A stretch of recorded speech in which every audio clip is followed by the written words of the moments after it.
Well, No.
Okay, this might look a little funny.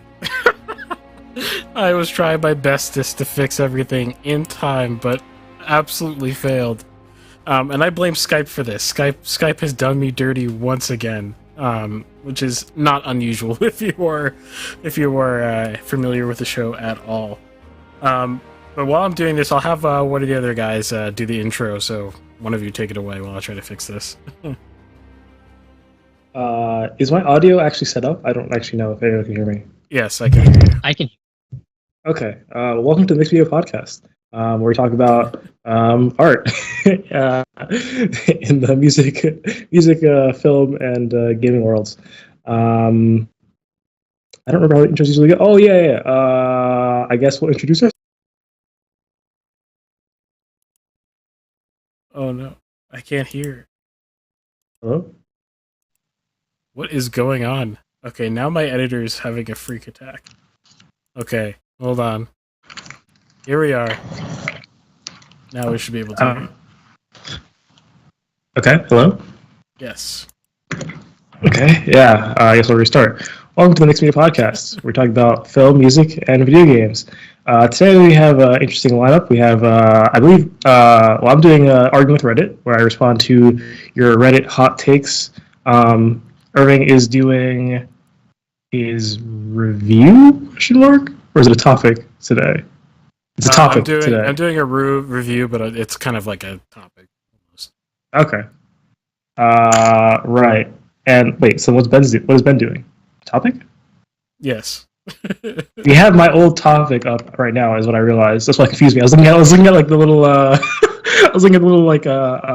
art thing to see, okay, what's happening today, and it's just me from last week. But yeah, so we won't be talking about how the game industry self-destructs itself. But if you're interested in that, check out last week's podcast, which is not up yet, but will be up at some point.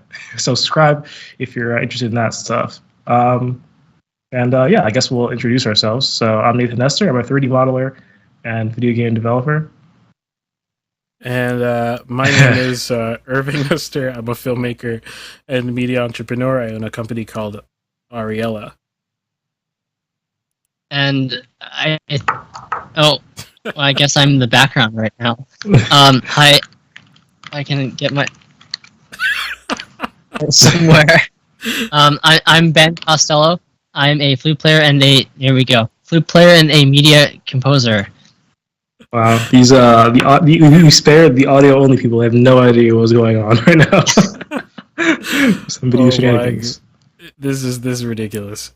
So Skype will just like update itself, reset all your settings, which includes the aspect ratio and the overall video size sometimes. So for whatever reason, it decided that Ben's video feed would be completely different than it normally is.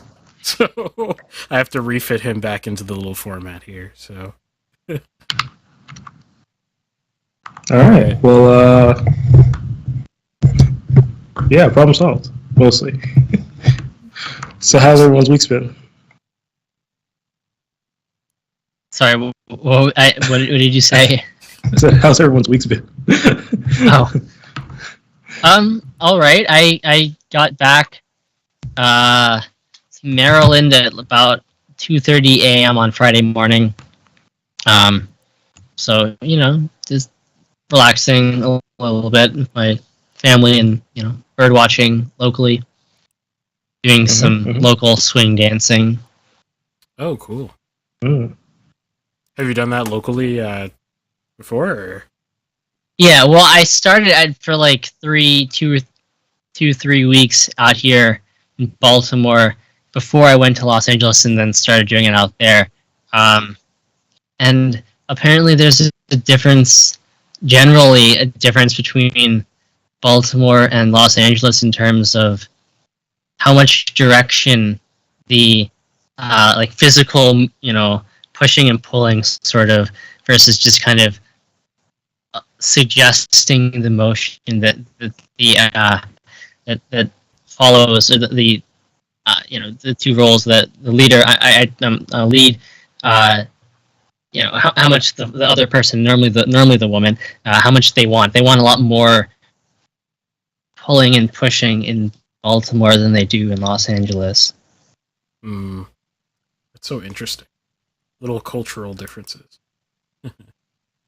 Yeah, it is. It's very interesting. So I have to be like more physically engaged. Like if I want the follow to come towards me, I don't just suggest it. Like, here's my hand. I want you to follow this direction. And I have to like bring them to me. Nice. Cool. For me, had a good time in Jersey this weekend, visiting family before I go off to Florida to visit my other family, my family-in-law,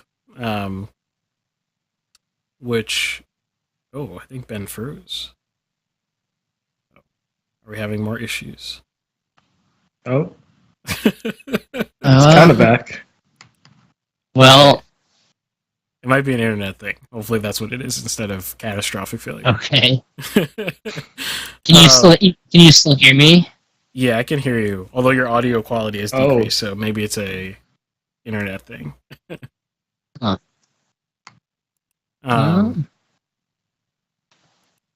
Okay. And anyway, was shooting a bit this week for next YouTube video that I'm doing, which is going to be interesting because I'm taking a bit of risk with it, just because I'm using an open shutter technique to shoot a lot of the Christmas lights around here. That's what I was doing.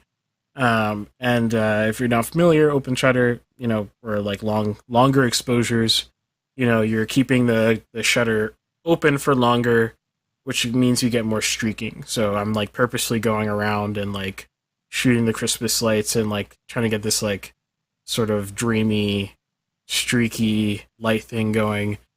I've played around with that before, but I have never put out something using that technique, so we'll see if it'll turn into a cohesive whole. But besides that, just preparing for my trip to Florida, which I will also be filming. So there you go. Should I? I'm gonna like leave and come back. See if that makes a difference. Okay. So I will be back. Although that might mess up the whole setup. Hopefully it doesn't. It shouldn't, but we'll see what Skype does. Yeah. All right. Well, I will be back in a few seconds. Okay. Sweet. How about you, Nathan? Did you say how your weekend was, or? No, I asked it originally. It's been all right. Watched the World Cup, the last bit of it. Oh yeah, but Yeah, final exam stuff. I took one today, so that was nice. Like just before this, pretty much. Um, and yeah, I got to play around with Chat GPT. You know what that is, or the predecessor to Chat GPT, which is like an AI like chatbot thing created by OpenAI. And yeah, that's pretty much all I can think about. Nice. Cool. Um, okay. I think everything is stable. Nothing's blowing up, and we should be good. So what about news stuff? Anything interesting happening there? Yeah, I have two related things. So both Death Stranding and God of War are getting their own motion picture adaptations. So Death Stranding is getting a movie, and God of War is getting a TV show, which was announced a long time ago, but it's just recently made news again because it's been given the go-ahead by Amazon, because it'd be an Amazon Prime Video thing or something. Yeah, that's all I have though. Another thing that the guy from the last news segment, the guy who was like something about a nomination going to his unorthodox Jewish rabbi Bill Clinton, that guy, he got arrested. So yeah, arrested for what? I don't know what the charge is. I believe Jeff Keighley tweeted out that he was arrested or something like that. I think that's how it's done, but I don't really know what the charges. I don't actually. I was actually thinking about myself. I was like, is it like a trespassing thing? But it's like that's not how trespassing works. Different piece of property. You know what I'm saying? Like, yeah, I don't know how this works. Yeah, if you're curious out there and want to know what trespassing laws are like, typically you need to actually someone who has the authority over the property. So either the owner or someone delegated the authority to a particular property needs to actually trespass you. It's an action that you do to someone. So the owner can come up to you and be like, I don't want you here. And that's a trespass, right? Or they could hand you a piece of paper that says, I don't want you here. Maybe in fancier words, that's also a trespass. But if the owner or delegate instructs you to leave, then you have been officially trespassed. Prior to that, unless there were appropriately marked signs, which depends on the state, there are very odd discrepancies. Some states, apparently you put a purple, I can't remember what state of this is, but if you tie a purple ribbon around a tree, that's supposed to mean something. I don't really remember what it means, but it's supposed to auto-trespass you. I don't know. I think it has to do with obscure hunting law and stuff like that. I don't really understand. But, so in the case of the heckler who went to the Game Awards and then said the weird thing over the mic, he had not been trespassed, presumably, before he had done that. So there's no crime until he has been trespassed and then refused to leave. That's the crime of trespass. So you can not want someone to be there, but until you've trespassed them, there is no crime, if you get what I mean. So. Right. Okay. Yeah. Anyone who's let inside is given a presumption of invitation unless revoked. So it's common law, English common law. So what happens if okay, let's imagine what did you say about you said there's what was the auto trespassing thing you're talking about? You said what was it? Appropriate signage. It depends on the state is appropriate.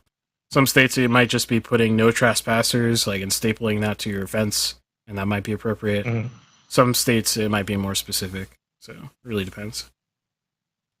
Right. Okay. Don't rip that guy. Well, I don't know. Maybe he got arrested, and it's like, wait a minute, he didn't really do anything wrong, technically speaking. So, or release him or something. Yeah, I don't know. For me, I've been super busy, so I haven't really been paying attention too much at all. Yeah, pretty much. I'll say I told you so again about the Twitter files. If you've been watching the show, none of that's surprising to you. So there you go. everything in there on the sort of FBI connections with media. I didn't know any of that prior to making the episodes I did, but none of that should be surprising to you because we talked about it on the show before. So go check those out if you want to see some precursors in history to that sort of behavior. And yeah, pretty much all I got. I would say the biggest news now. I'm sure there are probably bigger things in like the world of pop music or something, but the most relevant thing I can think of to the stuff that I do is that MuseScore 4.0 was released a couple of days ago. I think maybe 4 days ago. MuseScore is long been the free, the best of the free music notation software programs. And they last year, maybe a year and a half ago, they hired a YouTuber who goes by the name of Tentacruel, who's a composer, and he also he kind of made his reputation making YouTube videos where he kind of snarkily criticizes various musical things. And he made this one video where he tore apart MuseScore, and they're like, great. The board was like, great, let's hire him to run our program. And he's completely revamped it and attempted to make it the free alternative to Sibelius and Finale, which are the industry standards. And apparently with this latest update, it is notationally should be on par with them. But that's not what most people seem to be talking about. Most people are talking about the new MuseScore sounds and its integration with things like Dorico, another big up-and-coming program, and whether you can kind of do real film scoring, use VSTs with it. I heard about the app. That's how I heard this happen. Yeah. Now, they developed their own sounds too, and it doesn't yet support third-party sounds.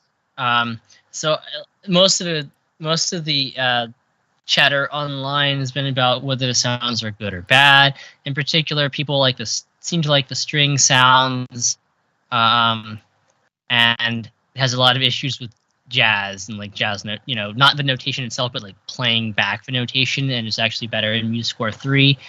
I don't know. I like MuseScore, or I've liked it since back in MuseScore 1, but I haven't downloaded this new version yet.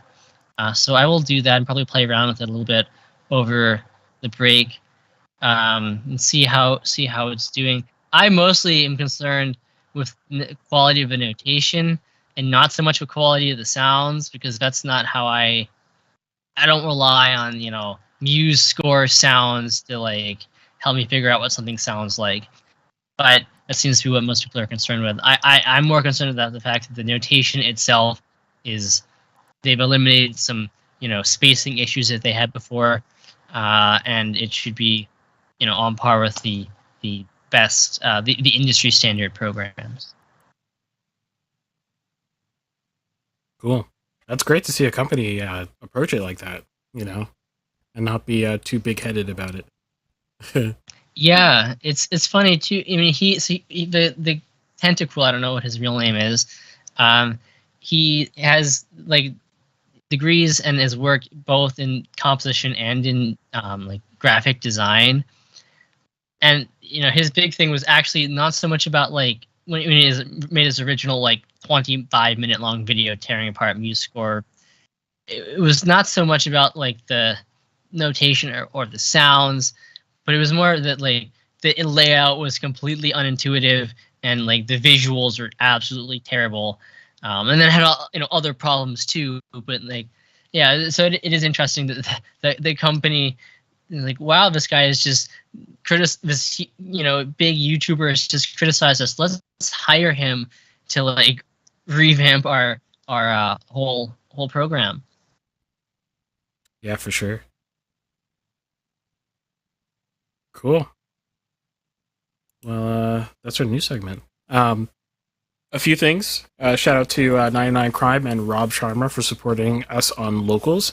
You can go to mixedmedia.locals.com to join them. Helps keep the lights on, and eventually maybe helps us to get this podcast out to more people, because sometimes you got to grease the wheels, and money is the grease to everything. That sounds weird, but yeah, it's helpful. So if you go to mixedmedia.locals.com, or if you go to mixedmediapodcast.com, you'll find any links you may need. Exclusive content is coming on there probably within the week, so get on there now. It's on sale. Forgot to say that too. It's $3 a month instead of $5 a month, which sounds marginal, but it's 40% off, so it's not marginal. So there you go. And with that, I think that's it for this segment. So we'll head off to the music segment now. And here we go. Mixed Media Music. All right. Well, welcome to Mixed Media Music. My name is Ben Costello. I am a flute player and a media composer.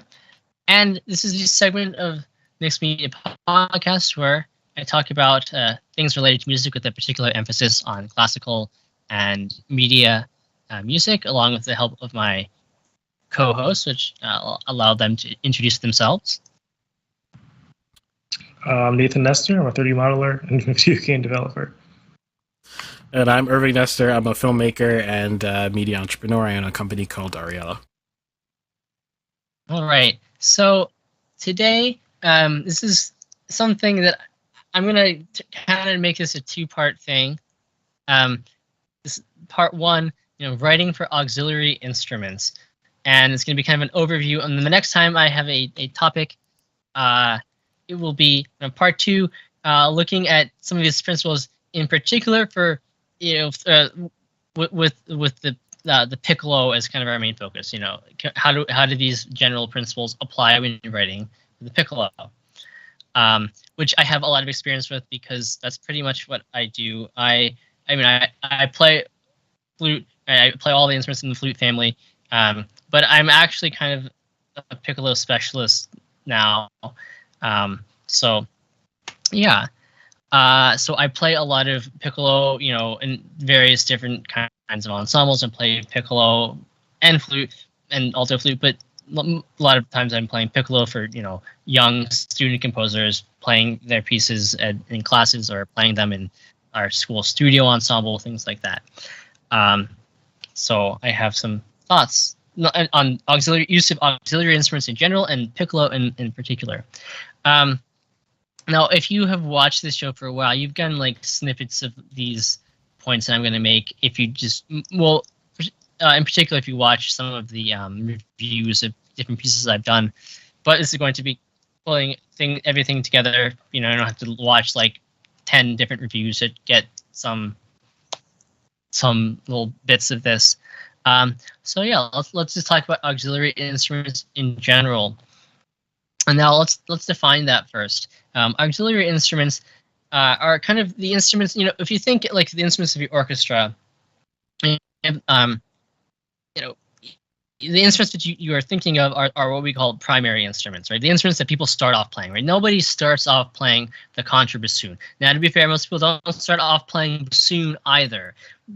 Maybe that wasn't the best example. But people don't start off playing the bass flute. You start off playing the normal Western concert flute in C.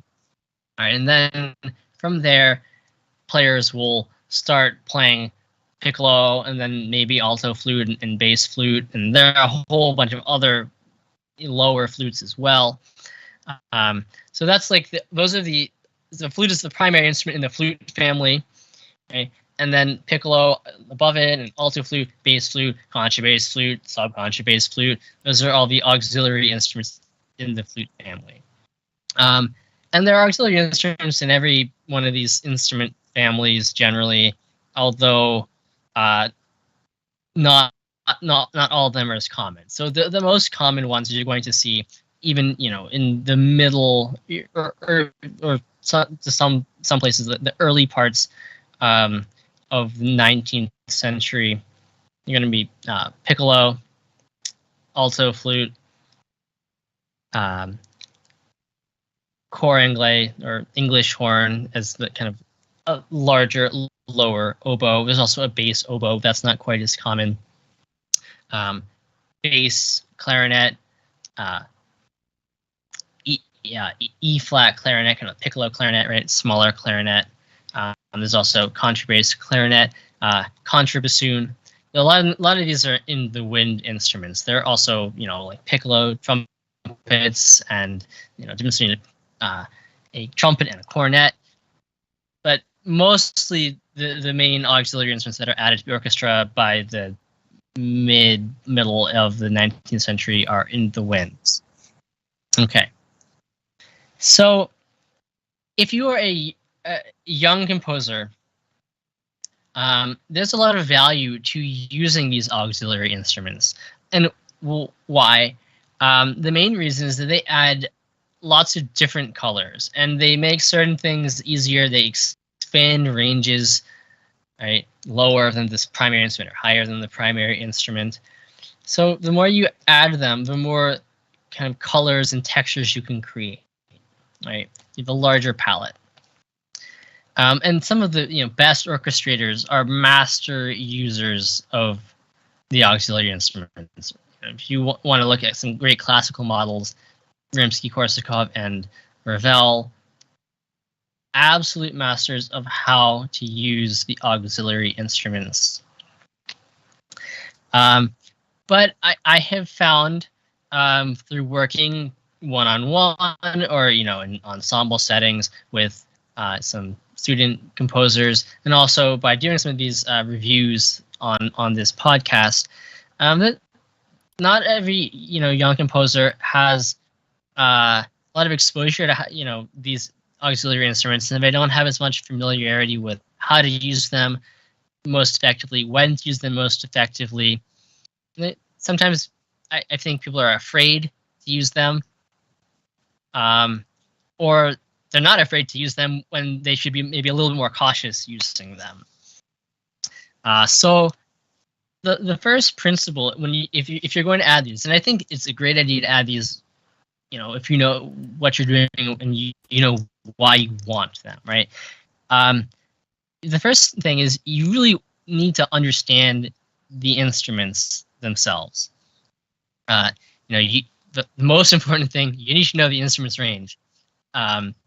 If you put a part in front of me on any instrument, even a primary instrument, but on we're talking about an auxiliary instrument, and it's not in my instrument's range, or it is not properly transposed, right? Like in the alto flute's in G, right? And you didn't take that into account, and I'm a fourth off of where I'm supposed to be.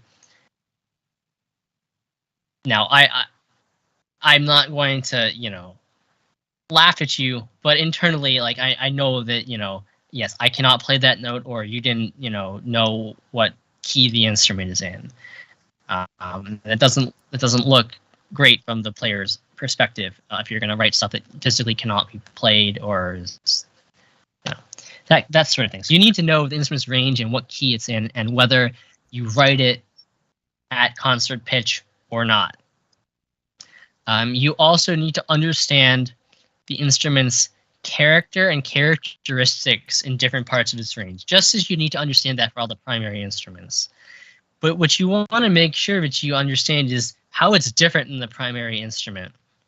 And the alto flute and the piccolo, very different characteristics and tendencies and qualities in different parts of their range than the flute does. The biggest mistake you can make is to just act as though the piccolo is I'm using piccolo as an example, but the piccolo is just a smaller flute, and that's all it is. It's just a higher and smaller flute. Or the contrabassoon is just a larger and lower bassoon.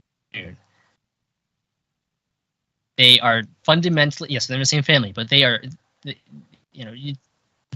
players specialize in these things. they are spending their lives figuring out and adapting to all the differences between the primary and the auxiliary instrument. They're not the same thing, although they are similar. You also really want to understand, and by study of scores, by a lot of listening, you want to understand how these instruments work in different kind of chord voicings and different instrument combinations, right? Like what does the alto flute doubling a horn sound like, or what does cor anglais, English horn, what does the English horn sound like when it's doubling bass clarinet, for example? I'm just pulling these randomly off the top of my head. So you want to have an idea of what the sound of combinations of these instruments are. Okay, so the second thing you want to, and now everything else kind of follows this, you want to make sure that you understand the role of the auxiliary instrument from the player's perspective. And this is often, I think, the hardest thing for a composer, especially someone starting out. It's really hard for them to do this because you got so many higher order things that you're thinking about, like the structure of my piece, the harmonies, the melody, right? Is it all physically playable? If you're conducting it, how do I conduct my own piece, right? Thinking about it from the perspective of the player who's sitting there in that chair is kind of pretty low on the totem pole. But it's one of the things that really separates a great piece from an okay piece. So what does that mean? As someone who's playing one of these auxiliary instruments, some things that they're thinking about that you might want to think about, right? Are you asking them to play just auxiliary instrument, or maybe multiple auxiliary instruments? Are you asking them to play the primary instrument as well? Right, and if they're playing multiple instruments, do the switches between them make sense? Are you giving the player enough time to switch between these instruments? That's often one of the biggest problems. Not giving enough time to switch between instruments. Now, I guess point number 3 is kind of following on just like thinking of things from the player's perspective. If you want them to switch, and you've given them enough time the player enough time to switch between instruments, right? Is the switch actually in a place that it should occur? Like, does a switch really need to be made? And it's a really broad topic. You also want to keep in mind that it's okay to use auxiliary instruments sparingly. You don't have to have every note that the flute plays, the piccolo also needs to be playing a note. That is not true. And often it's actually best if you kind of reserve the auxiliary instruments a little bit, so that then when they're added or they're uses a solo color, it's more impactful. Also from the player's perspective, like that's what I appreciate when I'm playing piccolo, for instance. I appreciate not just being another flute. Essentially, I appreciate kind of being the piccolo and doing the role of the piccolo, even if that means I'm playing a quarter of the amount of time that the flutes are playing, or even less. Right, the moments that it's being used there's a good reason, and it adds something where it is there. So you don't have to use these instruments wall to wall, essentially. Yeah. So you also want to keep in mind that what happens when you're switching. Now, if you're looking at like Broadway, right, or musicals in general, mostly they're hiring doublers, people who play multiple instruments, and not just in the same family. So you might have like book one, right? Reed 1 is going to be playing flute, piccolo, multiple, clarinet, bass clarinet, alto sax, tenor saxophone, bari saxophone, right? A lot of different instruments. And they do that because pits are small and you have to hire fewer people that way. And you have to pay them each person more according to union rules. It's like an extra 50% for each instrument that they play. But that's less than hiring another person. But outside of the Broadway, musical theater world, generally the standard is that the person who's your principal player on the primary instrument, like the principal oboe player, is not going to play the English horn, the auxiliary instrument in the oboe family, the main auxiliary instrument of the oboe family, unless the other oboe players are also going to be, someone's playing bass oboe and someone's, and they also need, you need a bass oboe and an English horn, and then maybe you'll have the principal oboe play English horn. That is not very common, and generally you really want to avoid that if you can. You don't want the principal player to be switching to an auxiliary instrument. And the reason for that, although it's probably not too bad from an advanced player's perspective, but the main reason for that is that there are slight changes in, especially for wind players, right, on a wind auxiliary instrument. There's a slight difference in the mouth shape that you have to make. And like if I'm playing flute for a while and then I have to pull up the piccolo, yes, I personally train to be able to do that fast, and like my embouchure, the way I shape my mouth should be pretty good, as soon as I pick up the piccolo. And then after being playing piccolo, if I have to pull up the flute suddenly, yes, I work on, making sure that my mouth can adjust to flute. But in general, you want, if you have, your primary player, you want them to have as few switches as possible because they are the main voice in the instrument family. So the fifth principle here, and I don't know that this is again kind of a higher order. It's not higher order. It's a little bit more advanced sort of thing, and people don't talk about this too often. But to me, it's important. You don't want to annoy your musician, asking them to do things that are easier and more effective on the primary instrument, right? Unless you have a really good reason for it. Okay. Now, as a caveat, I will say that if you're dealing with good, older, more advanced musicians, they can tell when there's a good use of the auxiliary instrument, even though it could be on the primary instrument. I was just listening to the score for Frozen this morning, right? And there's some lovely low piccolo moments, and those could easily be played on flute. But there's a good color reason why it's on low piccolo instead of mid-range flute. And a good player will be able to tell that.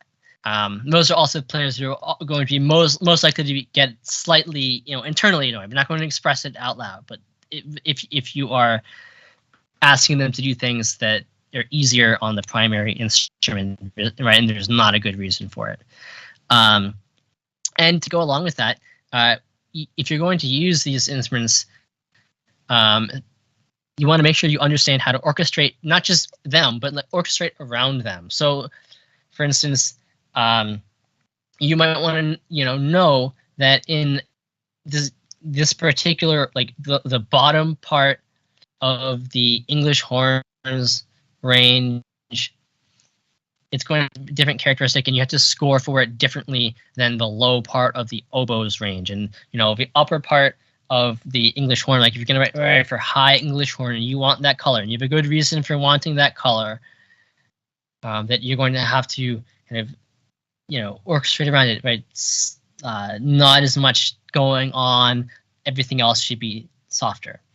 Okay, so you want to understand that, and that's also part of making that the use of the auxiliary instrument effective, and not what I would say, not going to like make the player say, well, why wasn't this just written for mid-range oboe instead?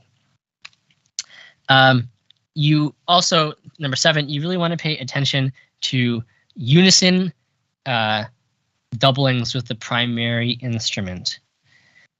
Again, you want to know like why you want that color, right? This kind of goes along with the last 2 points. Like if you have bass clarinet and clarinet, there's a lot of range overlap between the instruments. So you're going to have the bass clarinet playing the exact same pitch as the clarinet. You want to know why you're doing that. And sometimes it's because you just want that particular pitch, even though it's going to be a little bit high for the bass clarinet. You want that pitch and not an octave lower in like this big, massive unison octave kind of melody. You're pounding. That's why you want it. Or maybe you really want the color of, kind of strained high bass clarinet and less strained clarinet. Like there's something you want about that. But you want too many unison doublings. If there's not a good reason, and happens a lot, goes with point number 5. The auxiliary player will ask, why am I not just playing this on the primary instrument if I'm just playing the exact same notes, exact same pitch as the primary instrument? And number 8, my last point, you want to really pay attention to chord voicings. And this may probably make a lot more sense when I use some specific examples with the piccolo in a couple of episodes. But kind of goes along with octave, and unison doublings. If like understand where, like what the options are for where the instrument, your auxiliary instrument might lie, especially if you are orchestrating like a chord within the instrument family. That's probably the most important unit that you want to examine. And look at scores, score, study, listen to things, and figure out what your options are for how you can voice chords. And then think about, again, range too, and ask yourself whether that's the kind of voicing, do I, for instance, we'll get more into it, but although, yes, the piccolo, right, it may produce a pitch that is above the flute, and you want that as the top voice, but like it's still really low on the piccolo because it's not very high on the flute. The middle note is not high on the flute, so the higher note is very low on the piccolo's range. Is that going to produce the effect, even though it literally might produce the pitches that you want? Is that going to produce the chord color that you want given that voicing, right? So those are my primary considerations for writing for auxiliary instruments. And again, we'll look at some like specific examples of these things in relation to the piccolo versus flute next time we have one of my segments. But yeah, there's so much that auxiliary instruments can add, but they can be a bit of a minefield. And some of these things I'm pointing out are like beyond basic composition. They're like much, we're talking about advanced stuff. When I say don't annoy your player, like no one's really going to get annoyed, especially like when you're starting out. These are just things that I like, internally I will maybe ask myself, like, why am I playing this on piccolo instead of flute? But like it's not really a problem. I'm not going to cause anyone to get mad at you. About some higher. So study these instruments before you use them, but add them to your pieces once you have some comfort with how they can be and should be used. Nice. Yeah, I never really knew about auxiliary instruments, I guess. And like, well, I knew they existed, obviously. I never knew the category of auxiliary instruments, I guess. Yeah, same. It's very interesting. Yeah, I mean, often what will happen is you have people who specialize in them, but then you at a high enough level, all the players, even people who don't specialize in them, will bring they'll bring them with them, and they'll be able to play the auxiliary instruments at a high enough level. Yeah. Very cool. Mm-hmm. Cool. Before we switch segments, what's our image art for this episode? I can't tell exactly what I'm looking at. Oh, It looks like a recorder. That's what I thought, Yes. right? Like a recorder. So But, I thought it was funny. I forgot to actually point this out. So this is AI generated, like most of our artwork is. And this one, I literally only typed piccolo, and somehow a recorder comes out of it, and I thought that was the funniest thing. No, actually, sorry, I couldn't do piccolo because that was the name of a character, or what is that, Dragon Ball Z or something like that? Oh, Piccolo, yeah, from Dragon Ball Z. So like the character, it showed me a bunch of things about the character. And so I had to put piccolo flute, and then I got recorder out of it. I was like, oh, okay. And I just thought it was funny, so I just kept it. Well, I mean, I guess that was the original name, right? Piccolo flute, little flute. So. Yeah. Yep. Cool. Well, wait, Ben, are you sticking around any longer, or are you headed out now? I mean, if you'd like me to stick around, maybe is Nathan doing arguing with Reddit next? Yeah. I can read my, arguing with Reddit bit if you like, and then I might head out. Cool, sweet. Well, you want to transition us over then? Yeah. Well, thank you for listening to Mixed Media Music. Definitely check out all of our old shows, whether on any platform. We're pretty much on every platform. Oh, I've lost you. Oh no, Well, you cut out. Wait, Ben, you've cut out. No, it's not the right time.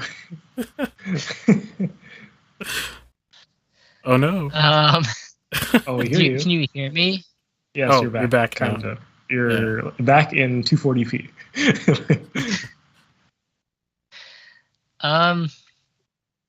Well. Yeah. So.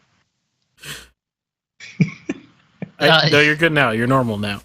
Okay, I can't. Okay, it's good now. Okay, yeah. So check us out on every podcasting platform.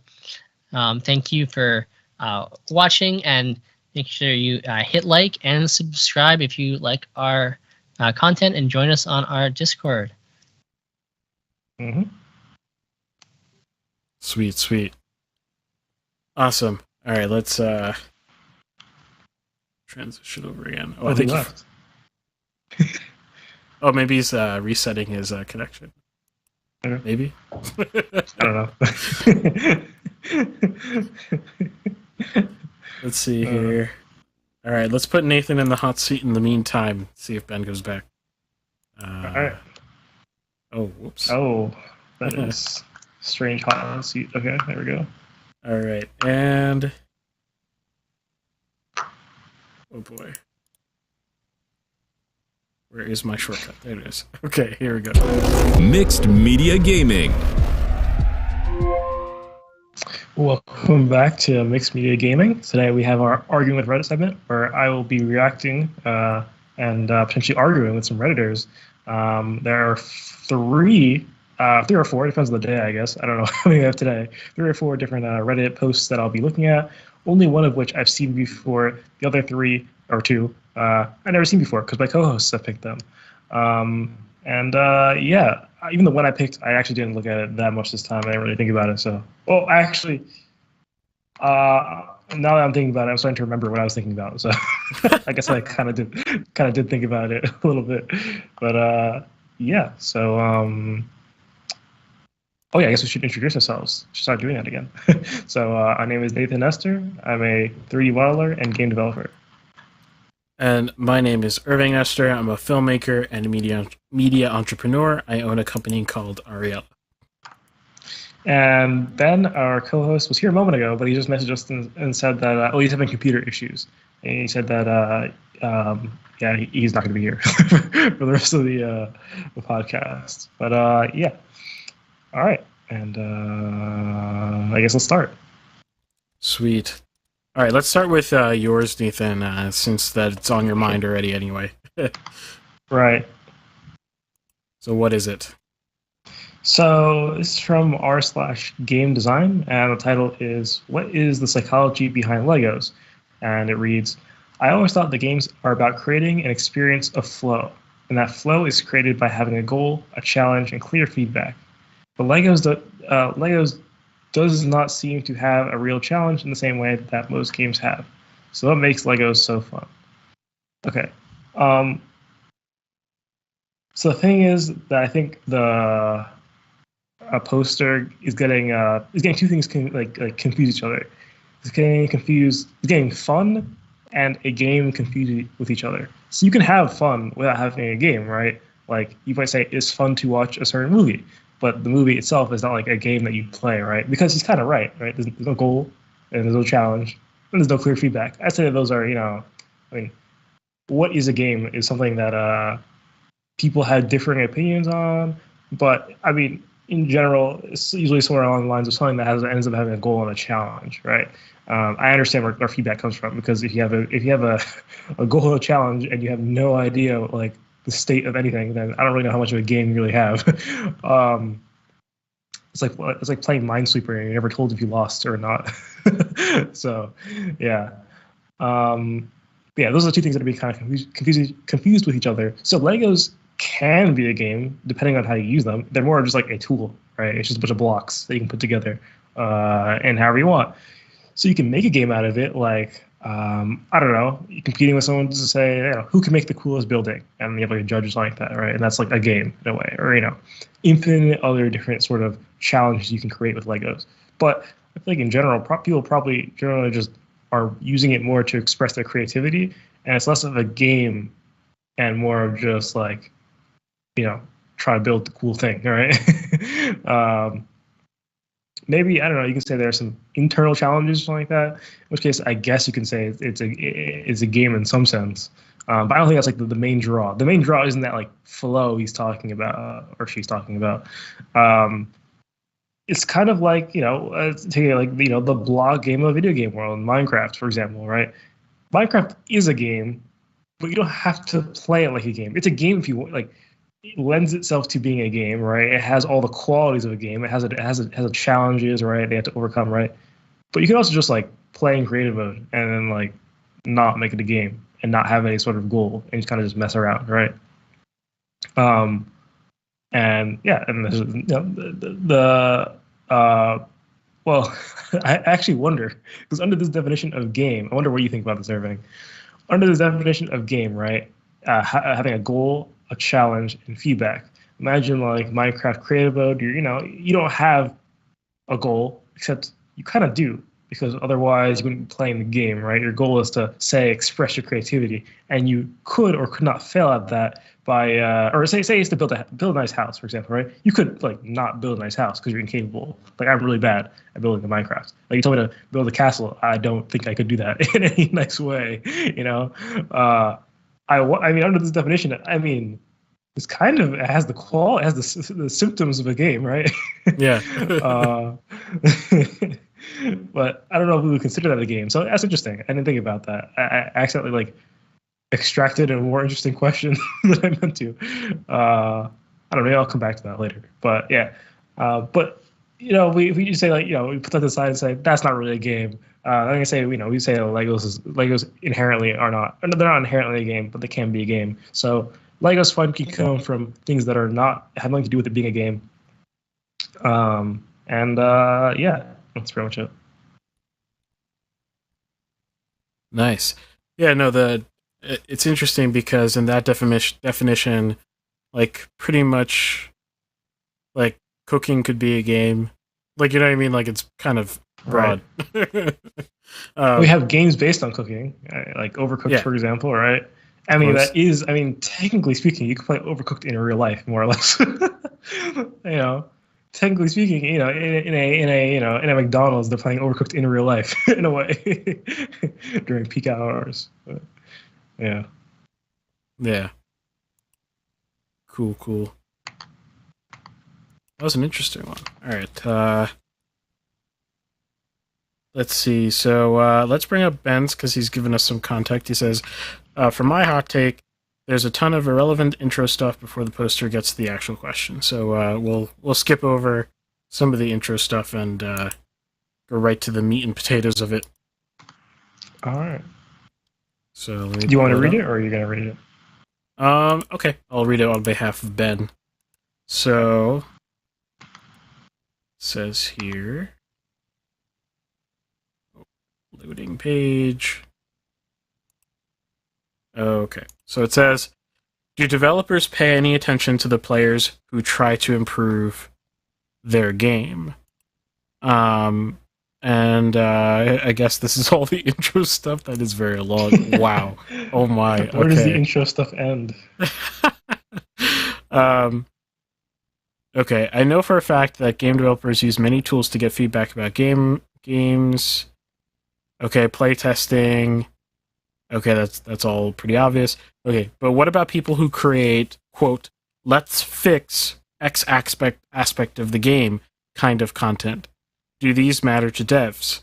I hope that's clear. I'm particularly fond of this kind of essays on game design, and I would love to hear the actual professionals of the industry. So just from skimming it over with my eyeballs, it seems as though the question is really, people who, basically redesign the game on a theoretical level, I presume, writing essays or making video content about how the game could have been better, could better serve its audience. Do devs pay any attention to that? And I guess there's two ways you can interpret that. Like, would you pay attention to that as a dev, or does the industry at large pay attention to that? So. Okay, so very broad question, right? Because there's so many different types of devs. Some care more than others, right?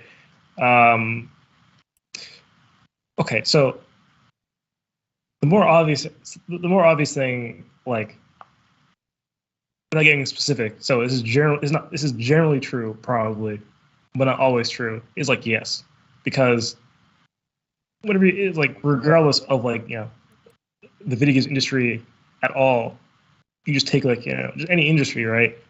Feedback is core to successful business, or like actually taking in feedback, right? It's kind of like playing a game with no clear feedback. You'll have no idea how you're doing if you don't if you don't look at what your customers are saying and stuff like that. Now, a lot of these video essayists that I used to actually watch a lot of video game essays. I just don't anymore. They take a lot they're long, right? A lot of times. He mentions Rasputin, which I've watched a couple of his videos. None of them are critiquing games. They were talking about games without critiquing specific ones. So I don't really know exactly what kind of content he makes in that regard. The other ones I've watched tend to be longer, like 1 hour plus, sometimes 2 hours. I've even watched like 3-hour video essays on certain video games. With those ones, the big issue is that they tend to come out like way after the game is already released and like it's done,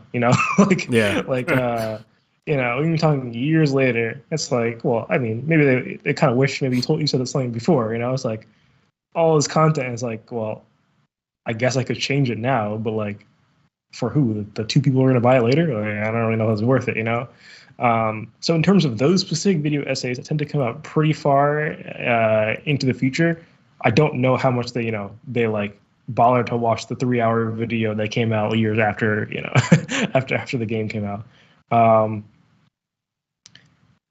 I'm sure, if we just like ignore that, like, specifically from long form video essays, obviously, things like, Steam reviews and whatnot and the general issues are obviously looked at, right? Even games that seem to be like, very not good on arrival, such as Battlefield 2042 or Cyberpunk 2077, things like that, they end up fixing a lot of it, I guess, eventually, like the main complaints. Like with COD Modern Warfare 2, I'm sure it'll fix it. I'm sure the game will become stable at some point. It's just kind of, broken now. And not that I guess they didn't really need feedback to know that, right? They could have just like opened the game themselves and be like, oh, wow, this does not work. And they would have realized that themselves. But I guess in that regard, feedback didn't actually matter that much. But yeah, I mean, now I come to think about it, I'm trying to think of instances where games have changed a lot that weren't like the game doesn't work, what I'm saying? Yeah. Based on feedback.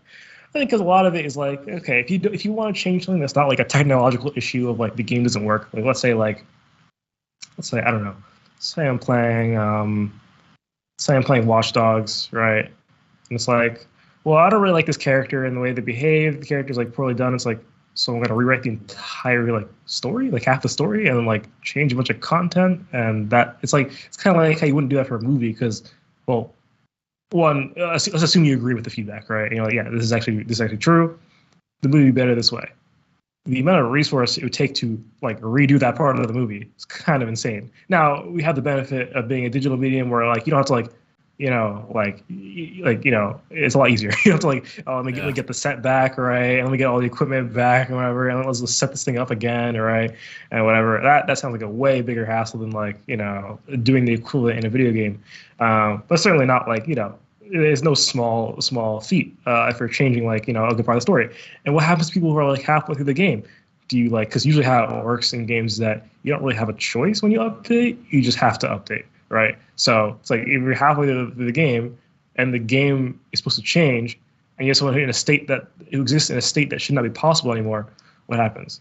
It's like, okay, you now have to give people the option to like choose their version or whatever, and it's like this whole big like issue now. Or you guys can say like if they've opened the game already, then don't update. But then don't update ever. What if there's like a game breaking thing you have to fix?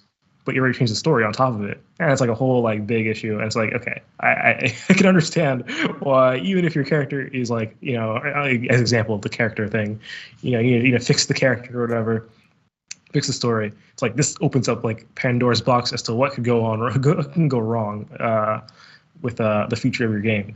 So I understand that they'd rather just leave it be. Just work on the next thing or whatever. It's just way less of a worry. Now there are more easily fixable things, right?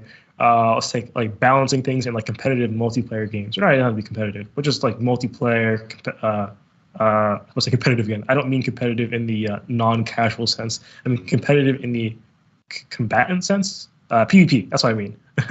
Like a imbalance in PvP, for example. And it's as simple as changing some stats or something like that, like, +1 defense for this item or whatever. It's like a lot less big of a deal, and this does happen a lot. You can see it in things like, say, Valorant, for example, with weapons being, refreshed in a certain way, stats changed, characters' abilities changing every once in a while, stuff like that. So I know those ones are also more complicated though too. So you have to think like if a bunch of people are saying, well, I think this ability in this game, say Valorant, is like overpowered. It's like, okay, is it actually? Maybe. Or maybe it's like another issue that makes it seem like it's overpowered, right? Because a lot of times you might understand that this has been touched upon before, and probably in the film segment and maybe the music segment, that a lot of times people are able to understand when something's wrong, but people are not necessarily able to understand why it's wrong. Yes. Right. So in film, for example, it might be like, oh, this like the motion, or I don't know. Let's say this frame looks strange or something like that. It's like, well, one might say, well, I think like it's kind of like desaturated, and it's like, no, maybe that's not the case, right? Maybe it does actually look strange, but you don't actually know why. Maybe it does actually seem desaturated to you, but that might not be the actual case. You kind of need you need someone with more experience to be able to decipher the real issue there. Not that you can never be wrong, you can never be right about these things, right? But you're gonna have less accuracy, right, than like a professional or something like that. So with these types of things, you might expect a similar thing with like game design, where people think that they can make great game design decisions. Like, oh well, certainly this ability is like, this is the thing that's wrong with it or whatever. And it's like, well, no, not really. And so maybe it might seem that the developers are not listening to your feedback because they're not doing what people are saying. But it's possible that what people are saying is just not true, right? Possible. I don't really know because like I have to listen to like the internal debates going on at like Riot Games, right? Like, okay, so you see this feedback, what are you guys gonna do about that, right? It's like it's hard, especially because it's just kind of a company fault, and that if they are actually listening to feedback, they don't tend to like explain why they do things, right? So it'll be like, you'll see like update like, okay, we nerfed this weapon or whatever, right? It's like, why? Yes. We don't know why. It's like, the assumption is like, this weapon is overpowered. That might not actually be the case, though. For example, right? Here, let's take the case of the operator in Valorant. The operator used to be a cheaper. The way Valorant works, if you don't know, you get to like buy weapons. Okay, I don't feel like explaining it. you don't even need to understand. You don't need to understand. But basically, the operator's weapon in Valorant, that used to be is still the most expensive weapon, I believe. I think it was. Maybe the Odin was more expensive. I don't remember. But and it was top tier weapon, one shots people. It's a sniper rifle, right? Pretty good, right? And it was rightly so expensive. But I guess Riot Games didn't feel it was expensive enough, so they made it even more expensive to the point where the operator became a lot less of a frequent thing in match. Now you might say, okay, they essentially nerfed the operator, right? Made it more expensive. There are less of them, so clearly they thought the operator was too powerful. Wrong. They didn't nerf the operator. The operator still has the same stat line as it did before, right? As far as I'm aware. I don't know if that ever changed, but let's assume it did. assume it didn't change, rather. Still the same stat line. So clearly, there was no actual like efficiency reduction. Oh, there's the economic efficiency reduction, I guess. But if you within just the context of the weapon itself, nothing has changed about the weapon, right? It's an economic difference, right? So if they thought the operator was too powerful, they would have reduced the power of the operator. What they instead found, most likely, I'm not in Riot Games, I don't know, is they most likely found that the operator was too common, not that it was too powerful, which I think, I just don't like the idea of like insta-kill weapons in games in general, so I'm kind of biased here, I guess, but I still think it's too powerful, but whatever. But certainly, there might have been a lot of feedback saying, well, the operator is too powerful, nerf it. People like me. And Riot Games, maybe they saw feedback and said, that's not the issue. The issue is that it's too common, and they made that change instead. Now, the thing is, if you don't really think about it, people might think either one, oh wow, they fixed the issue of the operator being too powerful, which is not true because that may have never been an issue to begin with, and so it couldn't be solved, right? Or two, you might go the opposite way and say, they didn't listen to our feedback. The operator is still the same as was before. What's going on here? Everyone's saying it's too powerful. It's like, well, maybe they did look at the feedback and say, you guys are just wrong. That's not the issue. The issue is that it's too common. So, I think it's really hard, especially when these companies don't necessarily communicate the best, why they're doing these things. You just see the release notes and it's the patch notes, and it's okay, changing this, that, and you have to guess for yourself what's going on here, right? Why they did that. So I guess that'd be a good thing to do. I didn't really think about that before, is communicating why you make your changes, because otherwise it's going to be hard to tell for things like that, whether feedback is being listened to or not. So so basically, to get back to the question of whether the developers listen to feedback, I think a lot of times they do, but you can't really tell. I think a lot of times they hear it, but it's impractical for them to listen to it because it would just cause too many issues. But in general, yes, feedback is required for all successful businesses, pretty much. I'm not really sure of like an industry you can be in where you can just try yourself out and just do your own thing. And I mean, I'm sure you can get lucky, right? And do the right things, but in terms of like companies that want to survive, I don't know if that's the greatest strategy. So yeah, especially if you're nothing, you have no money, you need to listen to feedback. Yeah.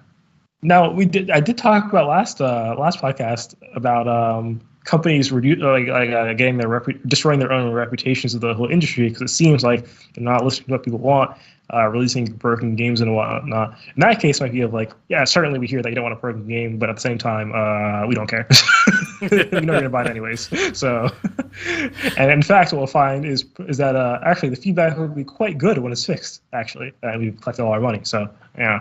There are definitely certain cases, I'm sure, where blatant disregard for what people want. Yeah. Well, speaking of what people want, our next topic is about ads in games, which is a super spicy topic. I saw this in the news. Is this for Game Pass? Yes. And let me pull up the. It's from r/gaming. Leaks and rumors. I didn't cover it because it was a leak. I didn't know. Like, I didn't even read it. I didn't even know at all. Like, I only saw the headlines. I didn't know like the validity of it because I didn't read into it. Okay. Well, this says, and it's labeled a rumor, so I assume it's a rumor. But it also, I mean, it's very plausible. So the topic could, even if it doesn't come around now, it could come around later. It says Microsoft might be exploring a cheaper ad-supported Xbox Game Pass Lite, quote unquote. And there's a bunch of reasons people think this might be happening. And this kind of ties into my second link that once we talk about Game Pass, we'll quickly go over to that one because they're completely related. So, what are your thoughts? I hate ads, but I also understand why they exist. It's like, I have this issue where like I'm definitely biased on this issue because I have this issue where like on websites, for example, right? It's like I understand why there are ads on this website, but I really wish they were not. They are so annoying. Like everything's so slow. They add a whole bunch of like visual like noise that I don't want to look at to the thing. Sometimes they have the dumb pop-ups that like make you like press a button to get rid of them or something like that, right? Honestly, I have thought about this before. I'd rather pay to enter a website. I thought about this, okay? What I'd rather have? This is kind of off topic. I'd rather have a situation where their websites have a free tier, where they have advertisements, and you can optionally pay them to remove ads. I know some websites have that, right? Like pay like. Usually it's like a subscription, right? I feel like. I mean, don't know, YouTube does that with YouTube Red or whatever it's called. That's true. YouTube Premium. What's YouTube Red? I feel like I've heard of that. I don't know if that's outdated or not. They used to have. Yeah, I feel like I don't know if that exists anymore. I feel like it's called YouTube Premium. I've never paid for YouTube before, so that's all I know. Yeah. What was I saying? But here's the thing. Here's the crazy thing. When you pay for the subscriptions, right? You pay like a whatever, like a decent bit or whatever, right? But they don't actually make that much money off of you in ads. I wish I could just pay like a little bit more than the ad price, not like a whole chunk of change here, like for like because they they're making quite a bit of money off me at this point, I mean I don't know, it's kind of weird. Yeah. I wish I could just I understand like YouTube, for example, like I'm sure the costs are absolutely insane, But I don't know, for your average website, especially like a hobbyist website, for example, just like posting some information, whatever. I'm not really in here for like money, but I'll put some ads on it. Get some cents. Like this literally does not do anything for you. You're making 2 cents every year. I don't know why you're like subjecting us to this for 2 cents every year. I don't really understand. Like you're not paying for your server with this money. Like there's nothing going on here. Yeah. I have thought about this. What if it's like a browser extension, right? You can use some common format. Or you pay into the extension, get your your tokens, whatever you want to call them, maybe your cryptocurrencies, if you will. I don't know what they'll be. And then you go to a website, and then an extension. As long as it's compatible with the extension, if there are ads on the page, you can click the extension, click the pay button, or whatever, and the ads are gone. And it pays like a certain amount of these tokens, or whatever, to the whoever has the website. and it would be extraordinarily cheap because essentially you'd be paying for, say, even 2 times the cost of or the value of yourself as someone being advertised to. It's still like a fraction of a cent for that view, for that visit, right? So yeah, I don't know. I wish that was a thing. But that is entirely not relevant to the Reddit post. Which, to refresh myself, is about Xbox Game Pass having a cheaper ad-supported tier. I mean, in terms of like the health of the industry, I don't even know what this means. When do the ads appear? Like before you enter a game, or like during the game? And would it be a thing where like the game has to support it? So like it's like kind of like a mobile game where between rounds like an ad shows up, or is it like Twitch where like it's like, oh, you didn't run your ad in a certain amount of time, it kind of sucks for you. You're getting an ad right here in the middle of your gameplay. Right. I assume it wouldn't work like that, or else that just sounds like a horrible idea. I don't really know how it would work, but I don't know, dude. I just really hate ads, but like, is it like that? The thing is, they allow you to paying $3. You're paying $3 a month, right? The purported tier would cost $3 a month. Yeah, that's the rumor. $3 a month. So it's like 66% off for ads, basically. I don't know how many ads there are, but this would be a situation where you probably like you're quote unquote making money in terms of like the value. Like you are less valuable as an advertiser probably than like whatever extra money is it $10 per month normally? That's what it says here. Yeah. Yeah. So I mean, I don't think you're worth like $7 a month on advertising, right? Technically, I guess is a net gain question mark for in terms of like pure raw like economic value of yourself. I don't know. It's hard for me to like discern like because I just keep thinking like this sounds like a bad idea. It was more like I don't know. Is there anything really wrong with it? What do you think? I'm kind of I don't really know. I mean, I think the whole ads market is fake. I've talked about it at some point on Mixed Media when we went over. It was we were going over Facebook's ad model. We're talking about the metaverse and like how they were going to put ads into it's like it's basically the same concept. Right. The problem the problem is that the supposition is that the ads market can actually support the industry, which is almost certainly false. Right. Is because ads are too like cheap? They don't perform as well as advertised. So if you remember, the statistic was... yes. I remember. This is the whole Facebook thing, right? Where is it related to them reporting false numbers? Or is this that's somewhat related, but even as it was with the way they were reporting it, they still don't perform well enough to support a whole industry like that.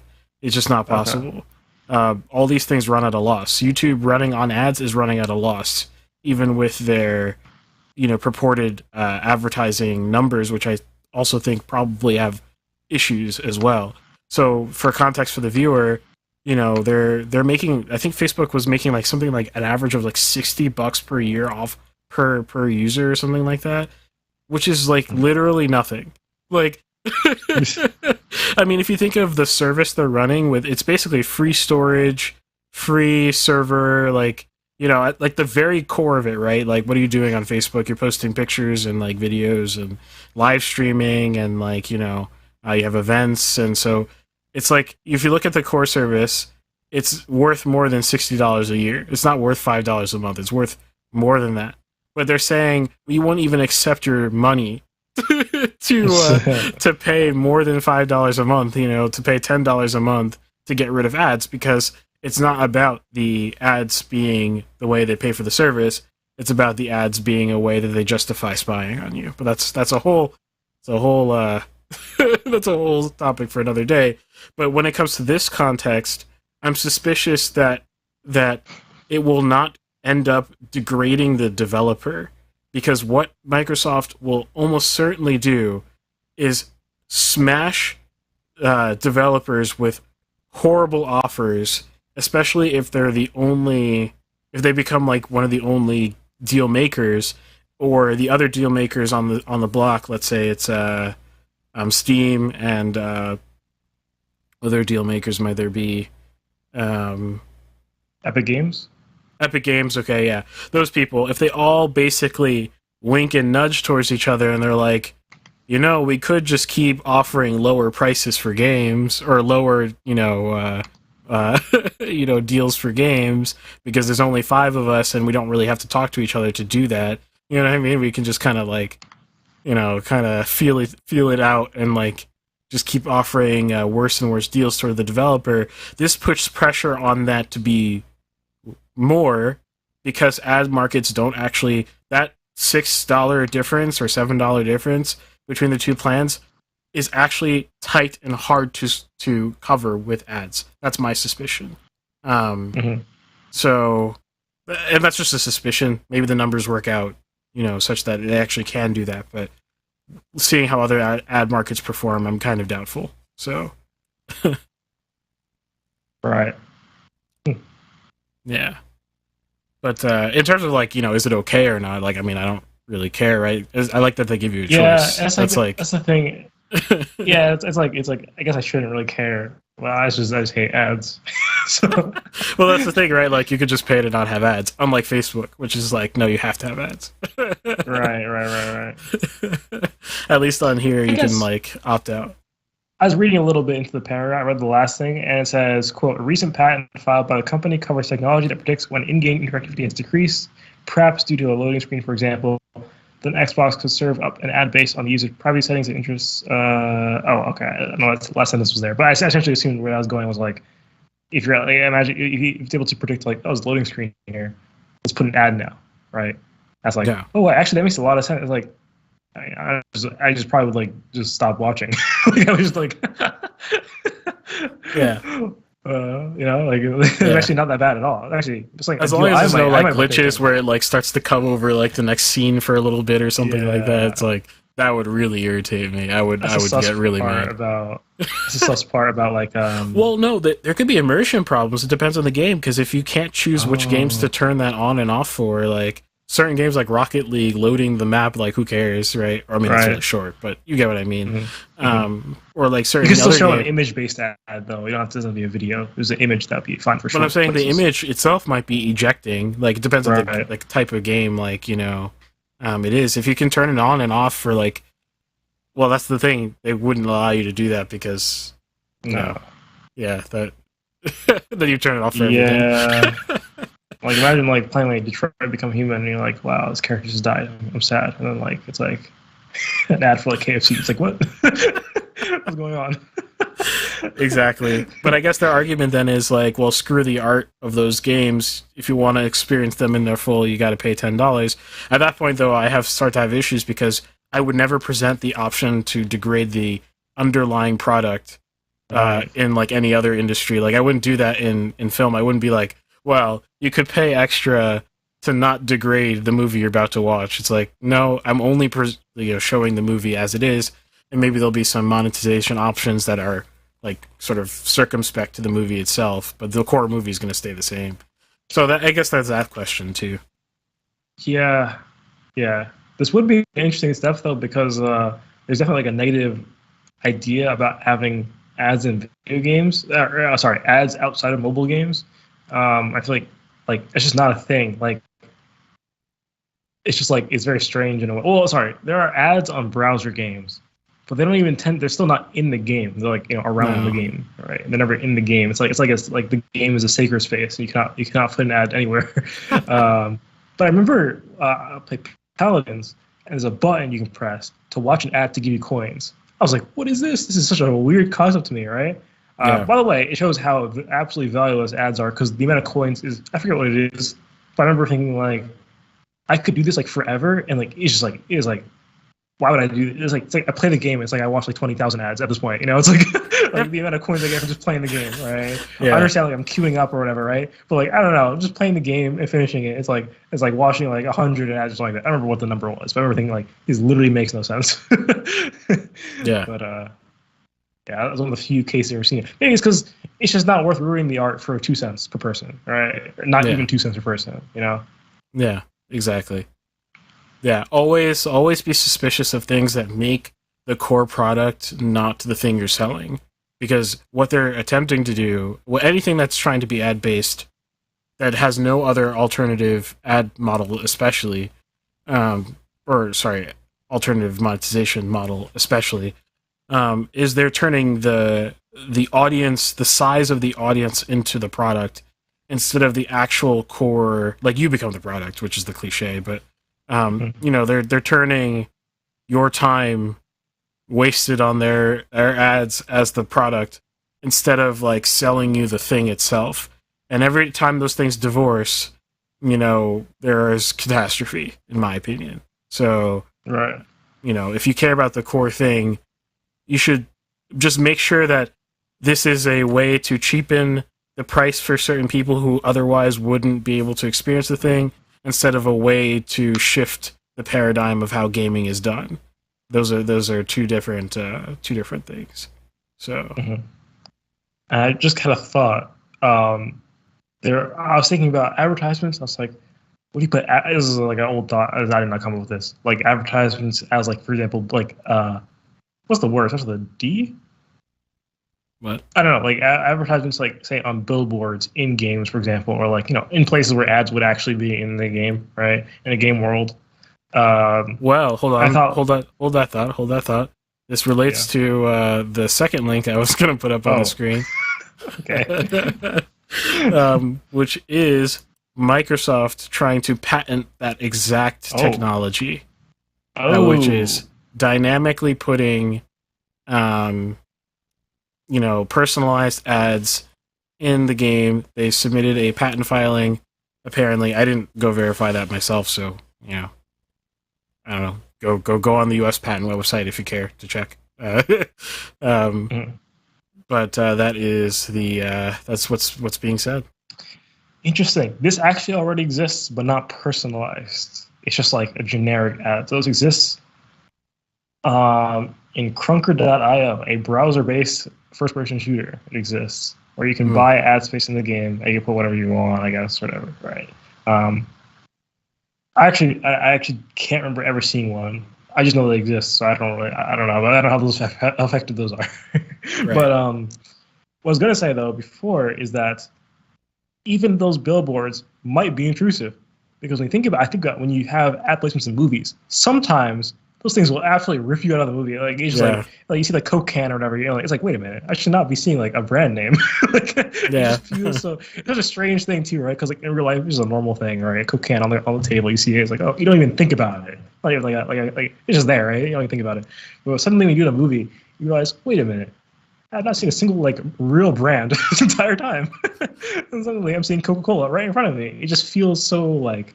Yeah, you just notice it. Or where the car logos, like all of a sudden takes like front frame. Everyone's driving the same brand car. It's like, okay. Yeah. So you might have that sort of thing, or you're playing. It depends on the game too, right? You're playing like say like I don't know. If you're playing like any game that doesn't exist in like our like universe, right? And you have like companies, say Coca-Cola, for example.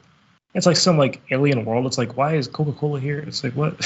it can definitely feel like very strange, right? And it can definitely eject you even more. It'd be like, it doesn't even make sense, right? So usually if you have like a personalized content experience where it's like, well, does the personalized content also take into account the game that's being played, right? Because if it doesn't, you can get some weird like things going on where it's like this thing doesn't actually exist in this universe, or like or like I don't know, it doesn't, wouldn't feel right, or like the style of this advertisement is not the style of the game. How about that? How do you rectify like are the advertisers gonna make a separate art style for every game? Well, here's the thing, like kind of an issue. This is one of the big issues I have with automated ads. I think the whole market is fake. I think the idea was ill-found to begin with. Is based on a bunch of assumptions about like how human behavior works.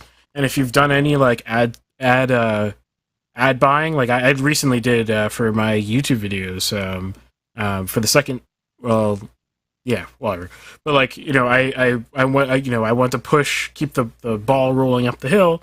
So I know my audience lives mostly on Facebook. So I was like, I wonder if I throw $15 at the whole thing, what will happen? It gave me a predicted per click price. Huh? Price. Oh, okay. No, I got you. Per tick, per like how many cents per click. Someone actually clicks on the link that I post. The prediction was about 40 cents per click, right? And my actual achieved was 11 cents per click. So I outperformed the sort of average, right, massively. And how did I do that? It had nothing to do with their personalization. It was having a good thumbnail and showing it to the right people, which has nothing to do with like them, all their extra special sauce, like oh, we know what time you go to bed and wake up and but it actually has nothing to do with it. You know what I mean? Like all it is was a good ad that was served to the right audience. That's really that's all it is. And that's why TV ads still perform very, very, very well, because if you have a Super Bowl game, you know your audience pretty darn well already. They all like football. You know the tone of the game, right? The most epic thing that happens all year. That's kind of like the tone of the Super Bowl. And so what do? You produce epic commercials, like a lot of those Visa commercials, right? They're like, he's the most awesome man in the world. And like he climbs in his airplane and he pays for it with Visa because he's awesome, right? Like the tone matches the thing, because they don't want to eject you from the vibe of the day, because they know you like that vibe, because you're watching the thing. So, right. You see what I'm saying? Like, but here's the thing. Like, can you have that in a video game? In a video game, I think a video game where you're supposed to be immersed in like a story, for example. Because then, I don't know. Because then you have to pre-buy. You have to have you have to do it the old school way. Like the developer has to be in talks with the advertisers beforehand and approve the ads. Right, which could lead to pretty big deals for sure. Yeah. This does happen. For example, with Rocket League, or say with Mario Kart, there are Mercedes cars in the game. With Rocket League, there is a Lamborghini in the game. And every once in a while, it's like a special event of I think there's some Ford cars in it at some point. I don't know if they still exist. I don't think they've moved them. So I guess, yeah, some Ford cars or stuff like that, random events like that. Or like Dirt Rally. A lot of car games, I guess it just makes sense. Yeah. Dirt Rally has it was sponsored by AMD in part. So it has like an AMD decal for a car you can put on, right? It's like that. That's there's no personalized ad there, right? It's not like auto-generated. They just made a deal with a person, or a company, I mean. And then, clearly that approach, I don't know how much money they get out of these things, but it actually might just be so much less of a hassle, actually. Are you going to pay Microsoft to make those personal ad things for you when you just talk to a company and have an ad that's personalized for your game, work with your game? People will be less likely to be upset with it because it makes sense for your game.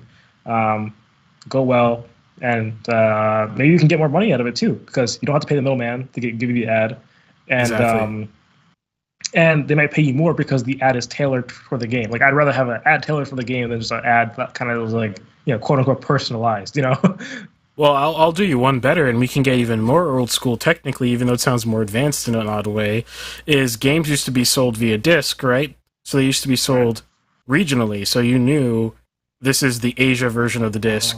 This is the whatever version of the disc, right? Okay, so we don't have discs anymore. That's fine. But the developer, you still do have region versions. Yeah, okay, there's that already. But the developer can just add a bit of code themselves that does it themselves. They just figure out where you are. Generally speaking, they don't have to track your micro movements, for example. Just predict by language, for example. Yeah. Just simple. Where are you? Question. What country are you in? Maybe is just sufficient enough. Depends on the country, but where are you? And the developer can just have that deal with whoever. Let's say it's AMD, and they sell the Northeast United States rights to AMD, but then they sell the Southwest, rights to Intel. Who knows? I don't know. And that's actually the old school way of doing it. That's already personalized to some extent, and probably to the extent that's required, because the promise that these ad vendors are making you is that you can be lazy with your ad. Your ad doesn't have to be good. It just has to be put in front of the people who will predictably use it and buy the thing. You know what I mean? Or interact with the service. And that actually is not true at all. It's actually the creative in the ad itself that drives the sales, regardless of the habits. And Facebook never got to the point where it could actually prove, because it never was the point, but it's again an episode for another day, where it could actually prove that excessive monitoring of data could possibly, more than just general, you live in this general area, you're in this general, economic class, they could never prove that knowing your sleeping habits and your, whatever other things they want to know about you, listening to your voice patterns, they never could produce any proof that actually led to more sales, regardless of the creative itself. And so that was always a pretext that was not true. And so we don't need that at all. So this whole Microsoft thing of personalized ads, I'm just not a fan of it, because it buys into the same pretext, and Microsoft just wants more reasons to sniff your bits, right? Your data that it doesn't actually need in order to serve ads, that perform relatively well. And they're probably, and I don't know the numbers, but to me they're probably overstating how much money they can actually make off of those ads to justify the cost, hit of not actually just selling the game itself. So, but then again, monopolies run at losses, whatever projects they want, because they're monopolies. So. Yeah. Yeah. Any remaining thoughts on this topic? No. I don't think so. I think we covered a lot, yeah. Yeah. I think it's a good topic. I think people should definitely think about it more. Cool. You want to take us out of this segment then? Sure. Thank you for watching this segment of the Mixed Media Podcast. If you're watching live, stick around for the next segment. It'll be Irving's segment on films. If you're not watching this live, make sure to check out our channel where you can find the next segment when it's posted. Check out mixedmediapodcast.com for all our platforms. You can find our audio-only versions or our audio and video versions. You can find out we're live and stuff like that. And join our Discord where you can talk to us, in an easier way. We have longer conversations. Also, Ben's on the screen again. I'm gonna remove him. Well, if you're on audio only, ignore that. Nothing happens. But you could go to mixedmediapodcast.com, go to youtube.com or twitch.tv and find out what happened potentially. Yeah. And thanks for watching. And have a good Christmas. Have a good Christmas. Yes, absolutely. All right, here we go. Mixed Media Movies. And welcome back to Mixed Media. We are live right now on a fine Monday evening. It is 9:17 p.m. Eastern Time, because we record all three of our segments in one big live show. It's interactive. It's always fun when we get people around. I feel like it's been dry lately. It's kind of gotta. Hey guys, get on the podcast. It's really fun when we have people commenting. And we talk about anything pretty much art related. We play some games sometimes, with Reddit, and we have a lot of fun with it. So join us. You can go to mixedmediapodcast.com. We're on YouTube, Twitch, Rumble, streaming live every Monday. For now, at 7:30 p.m. Eastern Time. It'll probably be going back, especially because we've lost interactivity being at this time pretty much entirely. So the experiment failed.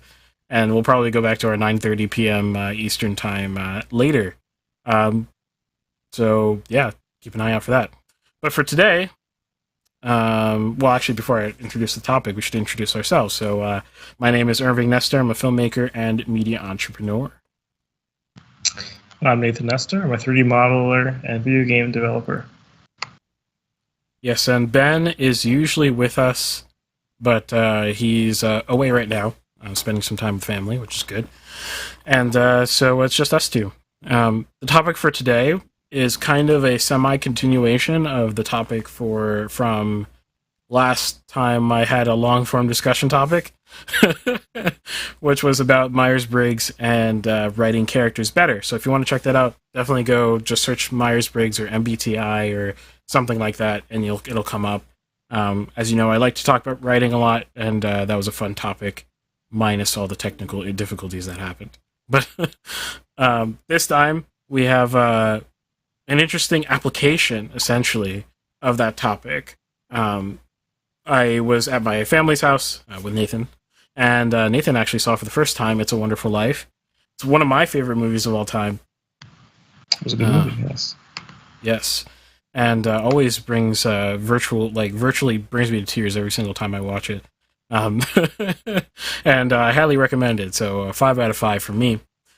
But I think this is a cool chance to kind of analyze a very good movie with a lot of social commentary, a lot of it's a very character-driven movie. It's obviously not action-driven. It's a very character-driven movie. And it's a good chance to kind of apply what we learned in the last episode. Now, I'm going to try to somewhat explain, very briefly, some specific things that I'll be talking about this movie for this episode. And so you should be able to understand what I'm talking about if you don't know anything about what I talked about in the prior episode, in this episode. But it would be much better if you go listen to that episode and then come back here. So that's my disclaimer. Okay. Okay, so what we have in It's a Wonderful Life is essentially a story about community and society and interaction within those things, right? So you have the main character, George, who is generally of good character. We spend a good portion of the beginning of the movie sort of exploring that he's a realistic person. He's not some sort of hero's journey character or anything like that. He's not that, we're taking a more realism route with his character, but he's generally of good character. So he saves his brother from drowning, and a bunch of spoilers, by the way. This whole thing's gonna be spoiler filled. So I highly recommend you watch the movie if you haven't. I cannot avoid spoilers in breaking down this movie. But he saves his brother from falling down, into a lake and drowning. He gets over his fear of talking back at authority by telling his boss, his manager, when he's a kid at the store that he put the wrong thing, poison in some pill capsules in his distress. He's even willing to kind of take a beating for it, and not only take a beating for it, but immediately forgive him, even though it literally destroys his ear. So we've got a good lay of this character, that he's generally of good character, growing up in a small community, and that this story is going to be all about the characters in this community and how the movements of time affect this community. Okay, great. I'm going to be talking about Myers-Briggs, not in terms of the characters. If you remember in the last episode, I said that there's 2 ways to use Myers-Briggs, or in my mind, there's 2 ways to use it to make your stories better. One is to write better characters, more consistent characters with realistic flaws, characters that think in realistic ways and behave in patterns that make sense to humans, that kind of thing. The second way to think of using Myers-Briggs in your story is about general typology, which has to do with themes. So you can use themes to contrast and compare different larger and abstract concepts. So, for example, we have the thinking function versus the feeling function in Myers-Briggs, which basically mean some people primarily use rational or practical thinking in their sort of filtering process with what they're going to do, and some people tend to use more value-driven, feelings-oriented thinking when they are doing their sort of filtering of what they're going to do, what decisions they're going to make, how they're going to handle certain situations, and it's most obvious during stress, right? So if you want to practice Myers-Briggs typing people, which is I would recommend you do. It's actually just a good life skill, not to put people in boxes. Don't do that. But to sort of immediately start to empathize in a realistic and predictable way with someone, just as they might do with you. It's like just increasing your intuition, if that makes sense, with how to handle someone. And in the abstract sense, I might write a movie that compares and contrasts the thinking function versus the feeling function, right? Like, generally speaking, it's not specifically tied to understanding that character's thinking function and that character's feeling function. Were you going to say something? No, I was going to say. Oh, okay. Looked like you're about to speak. No. And so you can use Myers-Briggs to sort of tease out larger sort of abstract themes. So what's a good example of one that kind of a movie that we all know that kind of does that? Kind of does what? Sorry, I missed that. Uses personality traits to get at larger abstract concepts. Let's see here. Oh, okay. Batman. Okay, yeah, we talked about that in the last episode a little bit. So that's a good one. But yeah, Batman and the Christopher Nolan's Batman and Dark Knight, we have basically an ENTP, which is my type, although I'm the villain of that movie, versus a INFJ, probably, or INTJ, maybe, because there's kind of warbliness in how he's written, and well, we discussed that last episode. So, and we have a headbutting happening there in an interesting, complementary yet antagonistic way that teases out two different concepts. The ENTP is prioritizing the rational nature of society. What is it that makes society make sense? This particular ENTP has come to the conclusion that none of it makes sense, and that he wants to point that out. Or maybe, there's a kind of a question, of is that what he thinks or not? But, or at least there's so much absurdity in the way that people handle their lives that is so inconsistent that he wants to throw it all in people's face and laugh at them, right? That is essentially the Joker character in that movie. That's the personality trait, speaks to this higher understanding, the more abstract understanding of rationality meeting an absurd world, right?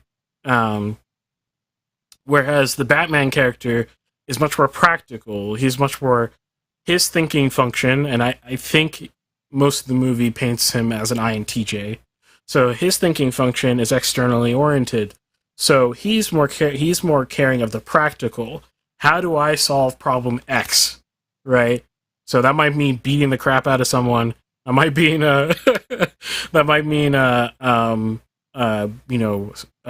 here's a great moment in that movie that actually brings us to fruition. Spoiler, although if you haven't seen this movie, come on.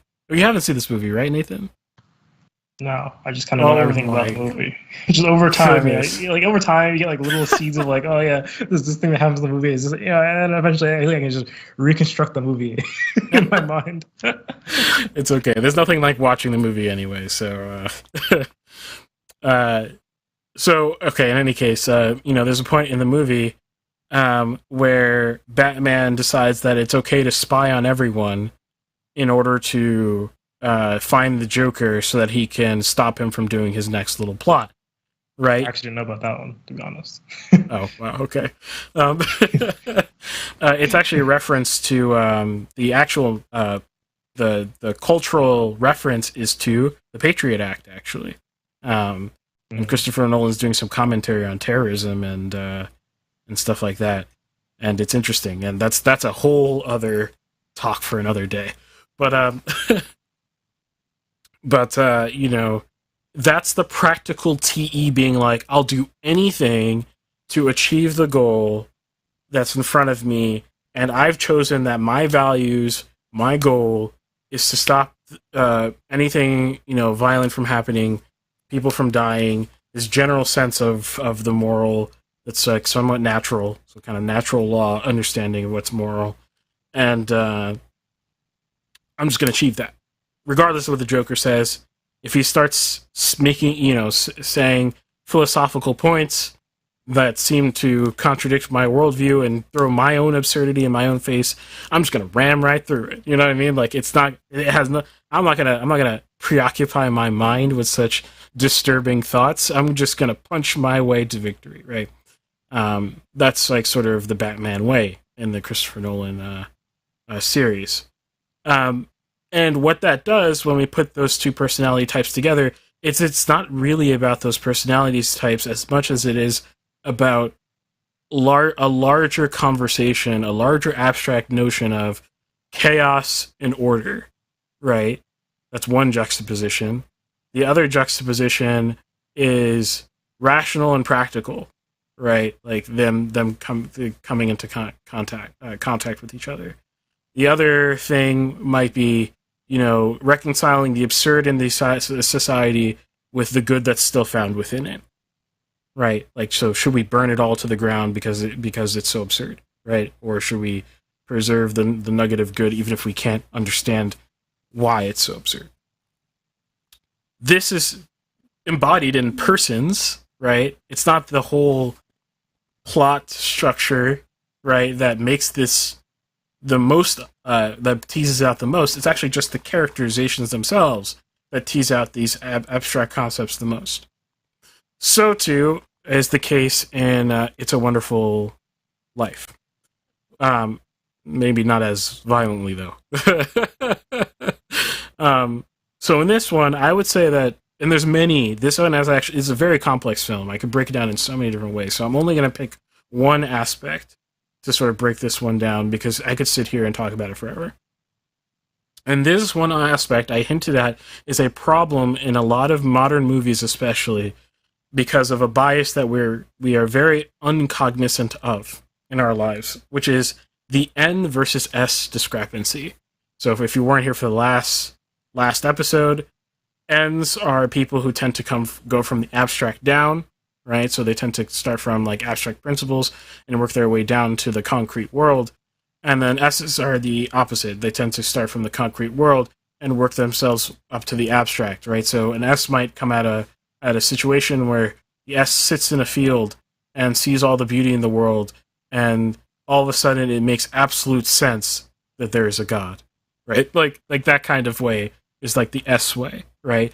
Whereas take the same thing, same concept, an N might be more likely to say, so I've constructed this understanding of how the abstracts cohere with each other, and now I'm sitting here with this flower, and I realize that flower is part of that matrix of understanding.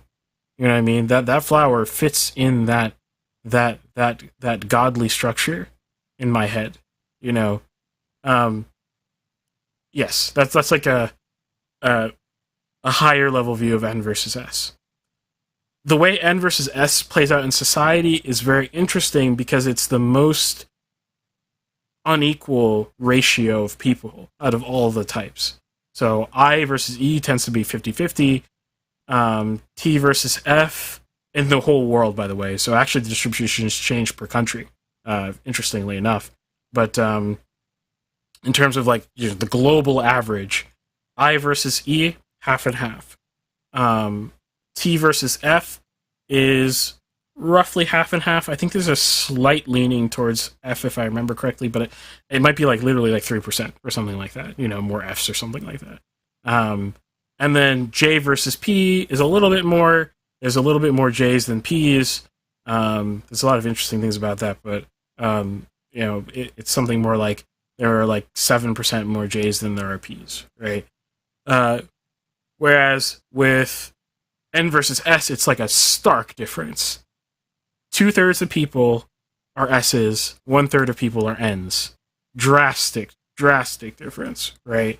And what's interesting about the N versus S sort of discrepancy is that the way it tends to play out in social circumstance is that since N's tend to think of life in some large abstract matrix, they tend to like leadership. And I'll be careful about my words because I think it's easy to interpret like things in a way that's saying one is more valuable than the other when that's actually the exact opposite point that I'm about to make in a moment.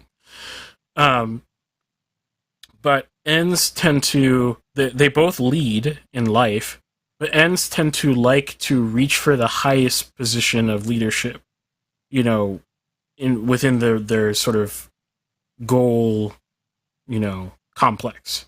So, if you were to poll CEOs of any company, frankly, it's very likely that 80 to 90% of CEOs are N's, and whereas like 10 to 20% of them are S's. It's that big of a discrepancy. Or if you look at presidents, it's probably the case that 99% of presidents are N's. That's probably the most extreme you could possibly get. 99% of presidents are N's. That's probably the case. It's not that S's aren't good at leading. That's not the case at all. It's just that S's don't tend to gravitate towards those roles and do the things required, like not in terms of capability, but want to do the things required to get to those levels, even if they aspire to some level of leadership. Right. Okay, so that's the N versus S thing. Now, the thing is, N's and S's tend to congregate. They tend to be the biggest dividing line between people understanding each other, right? So, your friend group is almost certainly, unintentionally, mostly the same letter as you in that one way. So most of your friends are probably N's, or most of your friends are probably S's. Well, for S's, this is more of a thing that can happen by luck, right? It's just like more most likely. It's more interesting for N's, I guess. Yeah, it's more likely for S's, but still, they'll still actually actively not vibe with N's if they're not being conscious about it, or if, if you had a group of S's, right, and an N came in to talk with the groups of S's, it is not outside the realm of, it's actually probably probable that the group of S's will start to shun the N, actively, if you get what I mean. And the same thing vice versa. The N group of people will actually... Well, how apparent is the N or S-ness? Someone you kind of walk into a room and is obviously don't think it, but subconsciously look at that S or that N, or talk to someone for a couple of days before you understand. Yeah. No, it's not something that obviously you can see. It takes conversation. So usually what will happen is over the course of a conversation, people will feel like that person's different. You know what I mean? They don't harmonize as easily. They make points that seem a little different than the way that other people would think of it. You know what I mean? And that causes a natural rift, and then they feel you don't really understand our friend dynamic. That might be actually the way they rationalize in their head is they don't fit our friend dynamic, when really what's happening is N versus S thing happening. I still don't quite understand. Is the only letter I just don't understand, right? Mm-hmm. So can you give an example of? I know you gave an example before of an S versus N thought, but can you give an example within the context of say a more average Joe conversation where that might be apparent, if you know what I'm saying. Okay, let's take college, because I had met all kinds of people in college, so I had all these group dynamics happening. So let's say we have an exam. Mm-hmm. The S's might be very intent on doing, well, it depends on the S, right? So there's SI versus SE, which is this whole other conversation. But S's in general will tend to want to beat the problem into the ground. So if you're having a conversation after a class and you have N's and S's mingled and talking about their study plans, the S's are more likely to be let's go to the basement of the library where it's quiet as heck, and we're just going to do problem after problem after problem after problem until we absolutely beat the living crap out of the problem, and we're going to listen to everything the professor said in terms of what's going to be on the exam, and we're going to practice those specifically. over and over and over again. The ends are more likely to say, well, could someone explain, like, I want someone to like map this out because I don't really understand like the concepts here. Like I don't understand like the yeah, we could do problems, but those problems are only an example of the abstract concept that I'm really just not understanding. I'm not getting it. You know what I mean? I need someone to teach me, and let's talk a lot, right? To like, you know, ping this abstract idea around until aha moment comes and I get it, you know, and then we can do some practice problems. You see what I'm saying? That's like maybe a more, so then in that group, they're talking about the study plans, they start to like, you know, naturally start to diverge, you know, because they want to study in different ways, if that makes sense. Okay, so now, okay, I understand this. Can we generalize that? Like, what if you were to like now take out the whole studying context, right? What is the general like thing that's different between them? If you get what I'm saying. I'd say N's tend to be more abstract and S's tend to be more concrete. It's like the. So, what you're saying is when in like the studying example, it's because the N's prefer to understand the concepts more than understanding how to understand like just like how to do it, if that makes sense, because understanding a concept and doing it can be different. Yeah. Is that what you're saying? Okay. Or they can actually they can be the same, but how you tackle the problems are different, if you get what I mean. You could tackle the problem from either way and get it right, you know? But like one might be more oriented to be like, I want to solve this problem from the abstract principles down, and the other one might be, you know, saying, well, I want to understand the pattern, or I want to understand, you know, the steps involved to get there, and, you know, go up from there. That does sound like concepts versus like, oh, because like, for example, like a math problem, for example, right? I mean, in like math class, all the problems you get are not always, usually some like variant of like the same problem, right? You just need to like understand how to like take the numbers in this problem and put it into the formula. Like, you know, what number goes where, pretty much, what formulas you need. You could think of it like that, right? Like, as in like just like, what do I have to do, right? Or it could be like because you don't necessarily have to understand what you're doing, if you know what I'm saying. You just recognize patterns. I think the thing I'm not an S, so like part of it's me trying to like verbalize what an S thinks, and I'm not one. So like okay. It's not that they don't understand the actual abstract concept. It's that they come to understand it from doing the steps, if you get what I mean. Oh. Like, so what do ends? They start to intuit the abstract concept from there, if you get what I mean. The S's, you say? Yeah, the S's. How do the ends come to understand it? They come to understand it by discussing the abstract, or like understanding the abstract principles, okay, and then trying to apply it to problems. Because the end might still not understand. They might think they understand, and they see the first problem, and then they go, "Oh, I don't get it." And then you know, then they still have to do the application. So they both may end up doing like, you know, they both have to practice. They both have to, you know, maybe understand principles, and oftentimes, honestly, the testing style is going to impact maybe, if any, disparity, you know, of between the two. So, yeah. Okay. So, yeah, does that make sense? Yeah. Okay. So, yeah, N's and S's tend to self-segregate. By the way, I say that like as if it's like an absolute. It's not. Nothing I say is an absolute. Like I have friends that are S's. Like it's not like, you know, it's not like, you know, you will never have an S friend if you're an N, or you'll never have an N friend if you're an S. It's just that the barrier is higher. Like, you know, the activation energy to like become friends is higher. So one of my good friends from college, one of my favorite people in college, shout out to you, Alex, who was my roommate. He's an S. For sure, he's an S. And you know, very friendly, personable, and constantly wanted to make friends, and I wanted to make friends with him. And so all it is just like taking the time and effort to like, have more patience and empathy with someone when, like, if you just don't have those traits, patience and empathy, then it's going to be harder for you to make friends across the divide. That's kind of the point I'm getting at eventually. Um, and likely you have friends across the divide. And the more likely actually thing, especially if you were, I was going to say not raised well.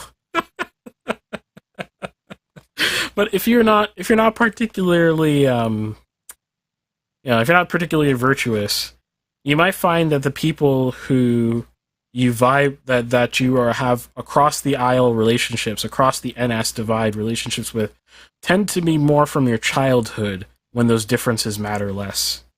So yeah, you can inspect your friends list from that perspective too. Okay. So that's the NS divide, and it's interesting.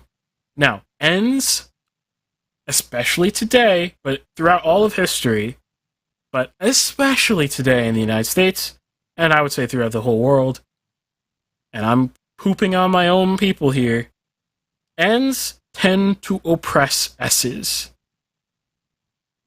This is if you think about it, N's tend to be all the leaders, right? Like I said before. So if there's oppression happening, it's likely an N. And because the population is mostly S's, right? Like, it's gonna, they're oppressing S's, right? Like, just on a mathematical level, that makes sense. But also, like, in terms of understanding, an N who's malformed, who doesn't have much virtue, who is, a malfeasant in many different ways, will often end up oppressing S's without even directly thinking about it that way. They might cast S's as those peasants, or like, whatever. Like, that happens a lot. And so N's tend to be associated with, like, I guess, like, in like the extreme examples of N's, they can be associated with arrogance, with I guess aristocracy, like people who think they know better than everyone else, right? Now, this is absolutely not true whatsoever. Like, and I mean that wholeheartedly. Like, and I've learned this lesson more than any other as of late, is that oftentimes what's the problem is that the S's and N's don't know how to verbalize their wisdom to each other. That's actually the more likely problem. It's not that the S's have less wisdoms than the N's. It's that the S's cannot the N's won't let them, verbalize their wisdom to the N's. It'll sound immediately ridiculous to the N, and they'll dismiss it, right? So the S might say something like, well, it just makes common sense that yada yada yada. And the N will be like, common sense? You want me to use common sense? Where's your proof? I want to see the abstract, proof that delineates this down and gets me to this conclusion. You know what I mean? If it's a T, or if it's an F and an NF, right?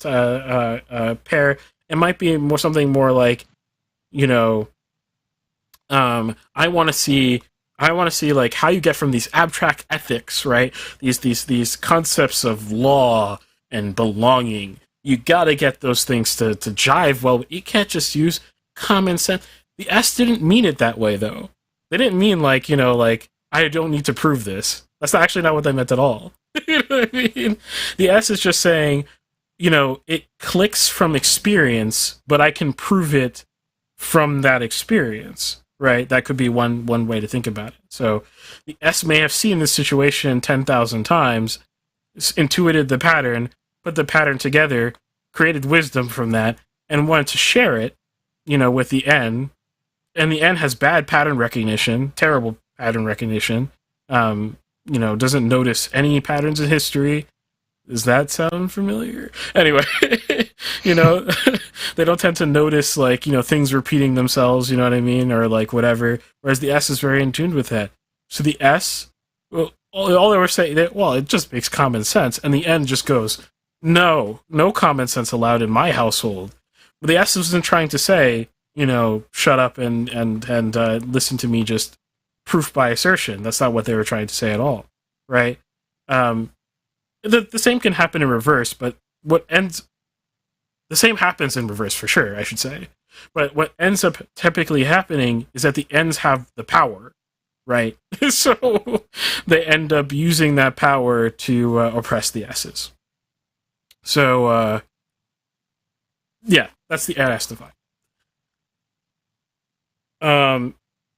Okay. And I have to say that part about the sort of bad relationships that tends to be between N's and S's. And it's not like it's always bad, right? Like, if you have more virtuous people in general, they have more empathy, they have more ability to listen, they have more ability to talk and discuss, and the S's will start to think more like N's, the N's will start to think more like S's, and they will be less divided even in the way they cognize everything, if you get what I mean.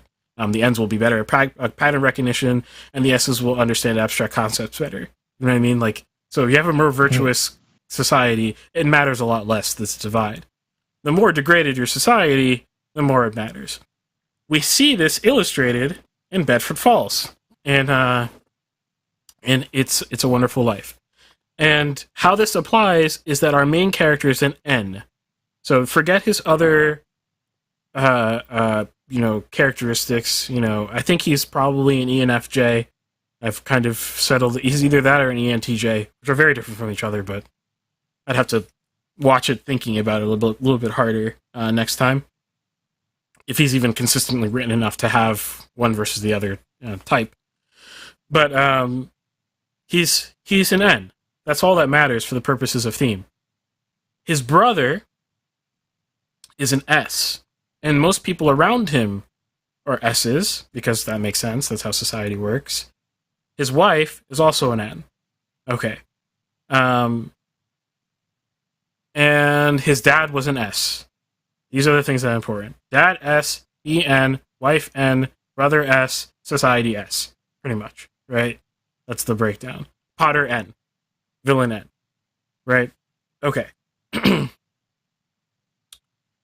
What ends up happening here is we have a situation where an S, the father, built this beautiful business. He called it the Building and Loans, which is it's kind of an S thing to call something. The Building and Loans. Especially back then. It's just descriptive. Yeah. The Building and Loans. And he built this thing to help people get themselves off their feet. He has good virtue. This household has good virtue. This is very important. To know that this household has good virtue changes the whole story, right? Because this NS divide will not be a problem by the end of the story. The dad is an S, so he just went to work every day. It didn't matter if he had to wear all the beige suits. He had to deal with all the horrible people, do all the paperwork. He went in every day and did his duty. S's are better at that in general, right? They're more consistent. They're less flaky. They're just more consistent people in general. And so he's a typical S. He gets the thing done. His son always had dreamed to go around the world to explore all these concepts, the abstract, right? That doesn't just reside here, right? Abstract concepts are universal. So he starts to thinking global. He's thinking in global scale, right? Typical N, thinking way outside their wheelhouse. Thinking in global scope. And he's like, I'm going to go to this place. I'm going to take all the things that I learned abstractly, and I'm going to build something with it, right? For the purposes of leadership, right? Like, he wants to lead, build his own thing, using the things that he gathered from the world, and he wants to build his own thing. I'm going to build skyscrapers and this and that. He literally says that, right? Towards the beginning of the movie, when he's talking to his S-dad. Now, because his S-dad has virtue, he may not understand it in a first-person way, like what that feels like to feel the way that he feels about life, right? But he does have empathy, and he can understand where his son is coming from. And so eventually he relents, right? He says, you don't have to run the Building and Loans, right? Like, go off, live your life. I may be not understand how you could forsake the building and loans that way, but there are values that are outside of me that I have to acknowledge, right? Okay. The S brother, he had plans to stay in town, but he's too young to take over the building and loans. I think that's the implication, at least. He's too young to take over the building and loans by the time, the dad is planning to retire, or he might die, which, spoiler alert, he does eventually die. Now, we have the beautiful theme here is the N taking the S role and the S taking the N role, and they're surrounding people, pressuring them to divide instead of handle their lot in life well. The N, who is thinking abstractly, now has to use... He's not going to turn into an S all of a sudden, but he's got to use his abstract understanding of the world in a way that seems to fit like a circle in a square peg, whatever the phrase is, right? Like, it doesn't seem to fit as well to this sort of building and loans lifestyle that his dad was living. However, he is virtuous, and so he sees in the business what its abstract function is in society and says, you know what, I'm going to put aside my love for the big things and focus on making big this small thing, right? This building and loans. The brother is the one who ends up going up abroad, right? So we get this nice foiling that's happening. Great writing. The writing in this movie is literally flawless, by the way. I don't know what else I would do with the movie. It's practically flawless. Brother is a foil. He goes off and does basically all the N things that the N wanted to do, right? But the S doesn't want to stay abroad. The S comes back home, right? And the S doesn't just get sucked into the ways of the world. He does very S things in the N world, saving a ship full of men with his bravery. That's a very S thing to do, right? A lot of our hero's journey people, those like classic heroes, a lot of them are S's. Funnily enough, a lot of them today are N's because we put ourselves everywhere and oppress the S's. But the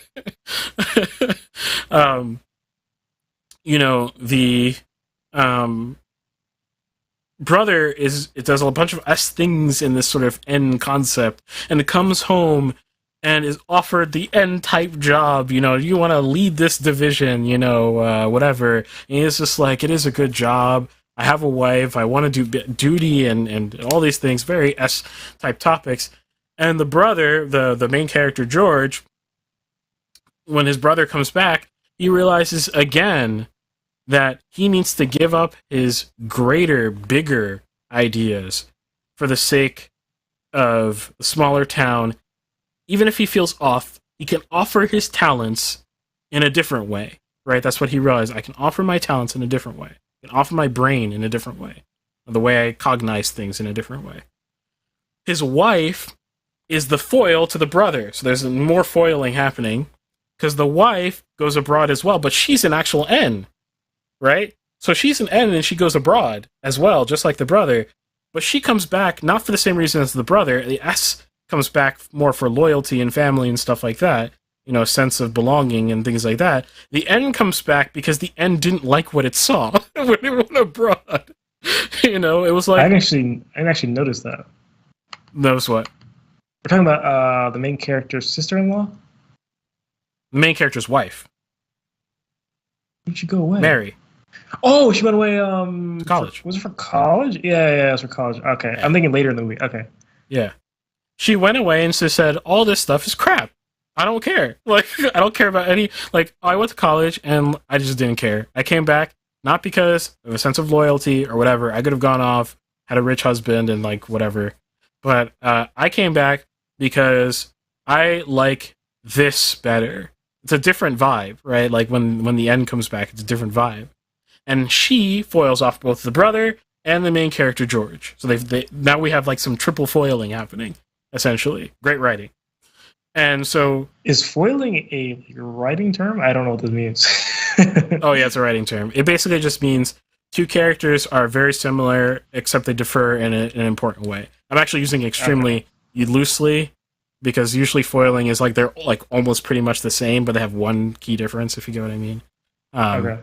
But this is more like they're both ends and they differ in what happened to them, which is a kind of a looser way of using it. Gotcha. But he sees her for the first time and he's like, you should be changed. You know what I mean? Like, you shouldn't want to be back. Like, I wanted your life and I'm jealous of you and I wanted your life. Why do you even want to be here? Like, with, like, what, you like me? Yeah, okay. I believe that because the end he literally cannot understand this idea of staying, like, coming back to S world, right? Like, he cannot understand it. And he's jealous, and he thinks it's a wasted opportunity and all that. And she, who I think is an INTP, probably, so the introverted version of me, basically, she shows him, basically, through her way of being N in the S society, what it can look like, right? So, like, the best example of this is when the bank run happens. You know, she gives away all the money for their honeymoon, and they, you know, she goes off and she starts to plan this, crazy night in this abandoned, falling apart house, and she gets a few people together. It's very INTP-esque. That's why I think that's what she is. But she ends up, creating the contraption to roast the chicken over the fire, right? So she's, excuse me, she had a vision and she executed it, but on a small scale, right? Like, it's inside the context of this S society, right? And he comes in and he's amazed. And so begins this journey of fitting people in seemingly wrong ways and creating harmony out of it. And the end lesson of this whole thing is that Potter, the villain, the terrible end that he is, he's trying to oppress all the S's, particularly. In fact, what does he do, by the way? This proves my point about N versus S's. He tries to get George to work with him. Yeah, he's trying to take him out as competition, but he's still more comfortable with George being around him. You know what I mean? Like, he understands what George wants and his whole schema of thinking. You know, so he's like, why don't you work with me? A contract, by the way. He didn't say, like, work with me, I'll backstab you. You said, we'll sign a contract. You know what I mean? Like, why don't you work with me? I'll take over your assets. We'll create a bigger real estate empire, and we'll rule all the S's, basically. We'll take the peasants' money. Like, that's the kind of attitude that we have going on here. All those S's who work really hard, that's great. That makes for great rent payers, right? Like, they go to work every day. They're so loyal. They love their family, which means that they'll never let them be homeless. You know what I mean? Like, that makes a great resource extractor for the end, right? So in that sort of N, that's the N with the bad virtues trying to convince the N with the good virtues to not come down, not intermingle his N-ness with the S's. That's essentially what's happening there. And so by the end of the movie, of course, it's a happy ending. Come on. Great movie. By the end of the movie, we have all the S's displaying their beautiful S-ness, the community that surrounds, by giving, their weak savings or whatever it is to help prop up this business because they've come together. The S's understand that abstractly the building and loans, they may not have understood it before, but they understand the abstract value of the building and loans on like a moral and like societal level. And so they've come up and done what the S's do best to help fix it.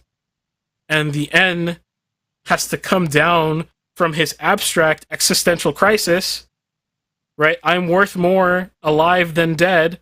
That's like a very like abstract. He's not literally upset by the fact that he's worth more alive than dead, like in a literal sense. It's the concept of being worth more dead than alive. That's what bothers him. This the abstract concept. Like, wait, isn't it the other way around? Yeah. And that concept really bugs him because it gets to his abstract value. And now he's like, I've been used wrong all my life, right? And which is not true, by the way, at all. And he has to come down from the abstract that is haunting him to come to the concrete world and face it and say, I have more loyalty to my community, my family than anyone else. I'm going to choose that S trait of loyalty. It's not that N's don't have loyalty. You get what I'm saying? Like more, we're talking about, extremes. I'm going to choose the values, the traditions, the community, the great things the S's are great at, and I'm going to meet them down there. I'm going to tell them I love them as my last act. You don't have to go to jail, right? I'm going to suffer through it, which S's do better. And so they meet each other, and they create the solution, which is fixing the building and loans, right? If he killed himself, there would be no... I mean, maybe they avoid bankruptcy, they pull money anyway, but there would be no one to run it. Not run it the way he does, right? So, that's what we need, right? That theme, that beautiful and complex theme, that's only one theme, by the way. I only teased out one theme of this movie.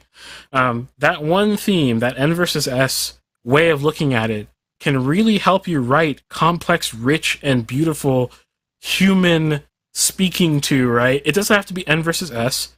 It could even be I versus E, which is like the least meaningful, difference between people is extroversion versus introversion. To give you an example, the INTP and ENTP are literally not different people. They're like the same person with different like priorities, like slightly, if you look at the function stack like we were talking about last time.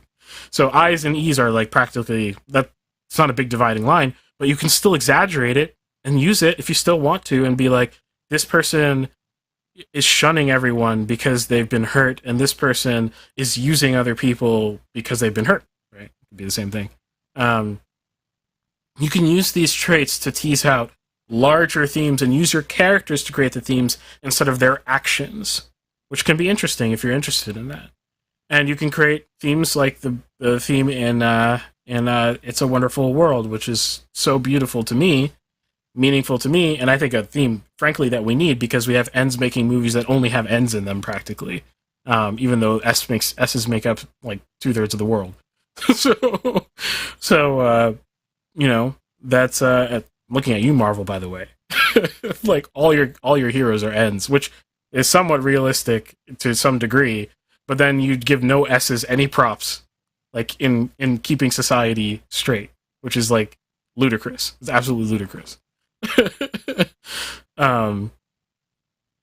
So yeah, I mean, these themes can be teased out if you understand this.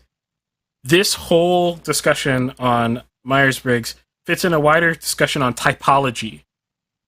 Typology is not just typing people, it's typing everything, right? So typology, in a biblical sense, would be looking at the types of characters you see over time in the Bible. So you could say these are types of Christ, or you could say these are types of Mary, or these are types of mountain even, or these are types of tree, right? Like, so I'll spit some game on you real quick.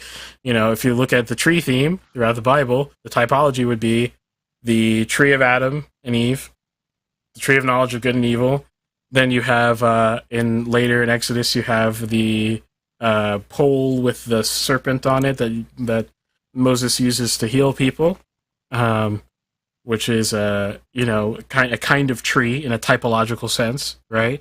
And I'm skipping some for sure, but later then you have Christ dying on a tree and being the fruit, the fruit itself. He is now the tree of that gives life, right? So that typology is not about a specific person or personality. That's something completely else. You can use typology, and Jung the psychologist, is famous for bringing typology back to modernity. In the, I want to say 70s. I can't remember. Look it up. It was earlier than that. But you know, if you're really interested, you want to see like a modern take on typology, you can look up Jung's work. You can even watch Jordan Peterson. You don't have to agree with what he says. Just look at his lectures about typology, because he's a Jungian psychologist. So like you'll get like these themes about humanity and how they apply to your life. His style is psychology, right? And that's great for storytelling. So there you go. There's my my thing. Hopefully that was valuable to you. It was. It's got me thinking about the types of the letters. Yeah. Yeah. Do you know what type you are? I think I've asked you this many times. I just forget. I've taken the test 3 times. Mm-hmm. The first time I got something different than the second 2 times. The first time I got INFP. The other 2 times I got INTP. But all 3 times I was always on the border of T and F. Yeah. Does that do S's sound foreign to you? Because like a lot of times I was trying to think about it, I think about people I know, right? Like trying to think about trying to connect, right? Oh, who would these people be or whatever, right? Our parents are S's. Okay. Interesting. Yeah. I was trying to think about specifically you're talking about the common sense thing, right? Mm-hmm.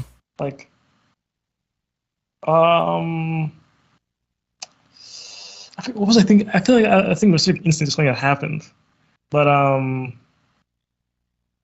yeah, people I guess I don't know if this is confirmation bias or if this is really true, but it seems to me that people will make statements.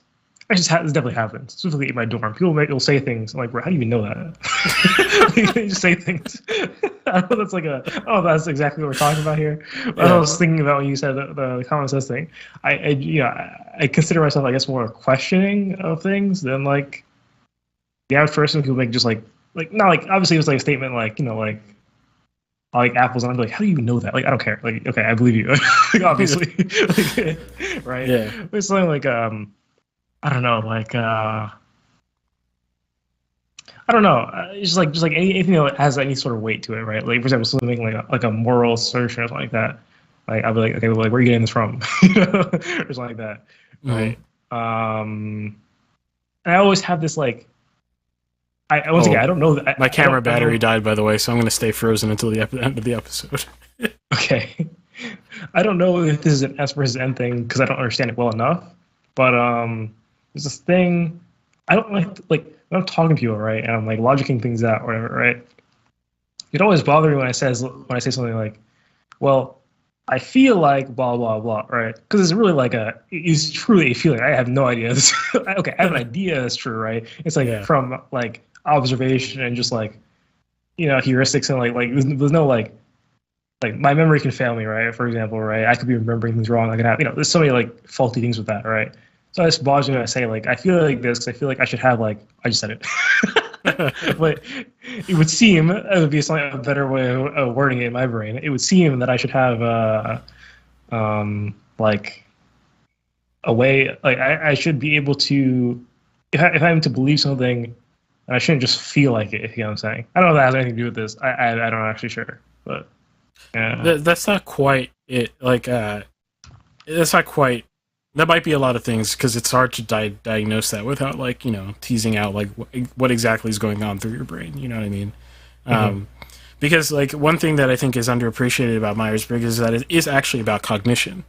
So it's not just these highfalutin ideas of people type in these ways. It's literally what is your thought process go from A to Z? How do you get from A to Z? So it's sometimes you actually need to understand a little bit more of the in-between letters before you can really be okay, that's definitely a S type, way of thinking, or this is an N type way of thinking. But right. Yeah. Yeah. And by the way, if you look at your function stack, and this is good too, if you want to know, I know a lot of us haven't been raised in a society that teaches virtue at all. And honestly, that's causing the divide to be so wide between N's and S's. It really sucks. And causes a lot of problems, frankly. But, if you want to start working on yourself, MBTI is really nice for that, because you can look at your fourth function or your third function, depending on how it's either your third or fourth function, right? Sorry. No, it's always your fourth. Oh, I'm going to mess What are we this up. talking about? Okay. What was a function? You mean, is it a letter? Or In the stack? Remember I talked about function stack last episode? was it function stack? I still might have it in my editor. I wonder if I can pull it up. Wait, was I here last episode? I was here. You left after a bit, but I did explain this, I'm pretty sure, like, while you were on. Because this was at the very beginning of my assignment. Function stack. But in either case, like, go look up your function stack. You really do need to understand Myers-Briggs in a non-pop culture way, because pop culture Myers-Briggs is ridiculous. It's like, is meaningless practically. Don't look at BuzzFeed articles about your typology. Like, that's not a good idea. But if you understand the theory and practice and application of it, of MBTI, here's the function stack. You'll realize that you have the opposite. Like, if you're an N, you'll have an S function as either number 3 or number 4 in your stack. And if you're an S, you have an N function as number 3 or number 4 in your stack. The way you can understand, you're still not going to understand them in an intuitive way, but the way you can start to understand what it might be like to be the opposite is to look at the one that's lower, that's of the opposite, and see how you use it in cognition based off of the stack. So for me, my fourth function is SI, which is introverted sensing, which is known for memory, right? It's my inferior function, my fourth function, because I don't use it typically in my decision making in like an active way. But it can sort of rear its head up if it's impossible for me to make a decision otherwise, or to come in the clutch, last minute.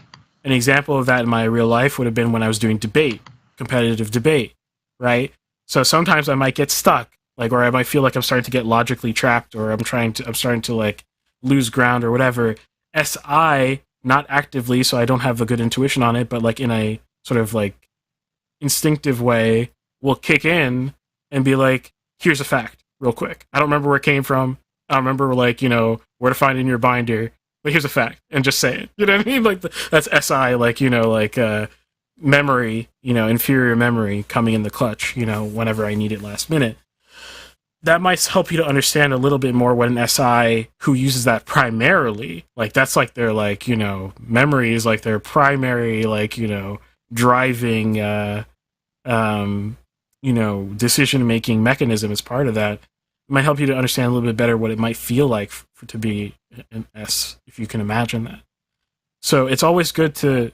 The thing is, we never needed this in history. We never need to break down our personality types this way, because we would just grow up better. So we would be more like each other, in all senses of the word. Like we would be less different from each other in this way. Which is why, as I said in the last episode, the most wise characters in movies tend to be hard to type. Because they're so well balanced. They still have a type. Everyone has a type, regardless, because you have primary cognition always. But they're hard to type because they tend to use even stuff that, like in ENTP, you wouldn't be caught dead using if they don't have half the wisdom. You know what I mean? They tend to use certain cognition in ways that they've learned to do because they've gotten wisdom over time. They respect more viewpoints than most people, which is wisdom, right? So, yeah. So Dumbledore is harder to type than all the other characters in Harry Potter, and so on and so forth. Gotcha. Jesus is very hard to type if you want to try to do that. But yeah, that's my episode pretty much on Myers-Briggs. Totally check out the first episode if you haven't by now. And if you really enjoyed this, I would love to know. Let me know in the comments down below if you're listening on anywhere that there are comments. If you could give us, this is one of the biggest asks I have on podcasting platforms, rate us if you can. So if you're on Apple Podcasts, I know this is a big thing. Hit that 5 stars if you think it's worth 5 stars. If you don't think it's worth 5 stars, even if you think it's worth 4.25 stars, put in the comments, why are you detracting, 0.75 stars? I'm not mad at it at all. You can give us 2 stars. I just want to know why we get those 2 stars. That'd be best. If we're giving us 5 stars, I still would like to know why we get 5 stars. And if you want to listen to this podcast live, we're on YouTube, Twitch, and Rumble. Rumble is becoming our most popular video platform slowly over time, which is pretty cool. And we're also streaming on Discord, which means that you can listen to sort of the audio-only version of the podcast in real time, by the way. There's no delay on Discord whatsoever. So, if you want to get that comment in immediately, that would be the way to do it. And last but not least, shout out to 2 awesome people, 99 Crime and Rob Sharma, for supporting the Mixed Media Podcast for $5 a month on Locals, and you can join them at mixedmedia.locals.com. That's mixedmedia.locals.com. There will be exclusive content on there very soon, but you also get current perks currently. So, it's on sale, $3 a month right now, for the whole of the holiday season, until I remember to turn off the sale. So if you want to get in, the absolute, guaranteed day that this will be running until is, midnight January 1st. Maybe I forget after that, who knows, so definitely check. But that's 40% off, and I promise you, I will make those $3 go a very long way very soon. So if you want to get in on that price, definitely do that. I highly recommend. So that's pretty much it. We'll see you. Well, actually, we won't see you next week because that'll be like the day after Christmas or something like that. Or is it like Christmas Eve? I don't remember. It's like awkward. Right. So probably not see you next week, and I'm not sure about the week after that. So we'll see. But if anything, we'll see you after the holiday season. And keep an eye out on Discord and Locals for content throughout that whole time. So, see you later. All right, thanks for watching. I didn't pull up the outro. Hold on. Forgot that there is an outro. Okay. Bye. Look, tell a man no trouble. I don't want beef, man. I just want vibes. Big man like me, no need for the telephone hype. I got too much getting online. One rule, then I'm on site. Wrong move, I bet they gon' ride. No need for the telephone hype, nah. No need for the snoozing. Big whip outside, I'm cruising. Big stick inside, no losing. Better watch out for the snake and Judas is. Don't ask them who this is. I bet they know what I'm moving in. I bet I show it into a dim. How you hate and then lose again? How you hating my vibes? Why you wasting my time? Getting hype on my line. Tell a man I don't want feedback, I just want relax. Brand new whip, 2-tone, I need that brand new hit. Like lean back, brand new bits I live in. We pack, man, you never gon' like us. Get them on sight now, let them on light. That way they know I'm more righteous. Look at my life, I'm living alright. I'm nice, you know I'm alright. Cause looking like Christ, no need for the hype or fight or telephone vipers.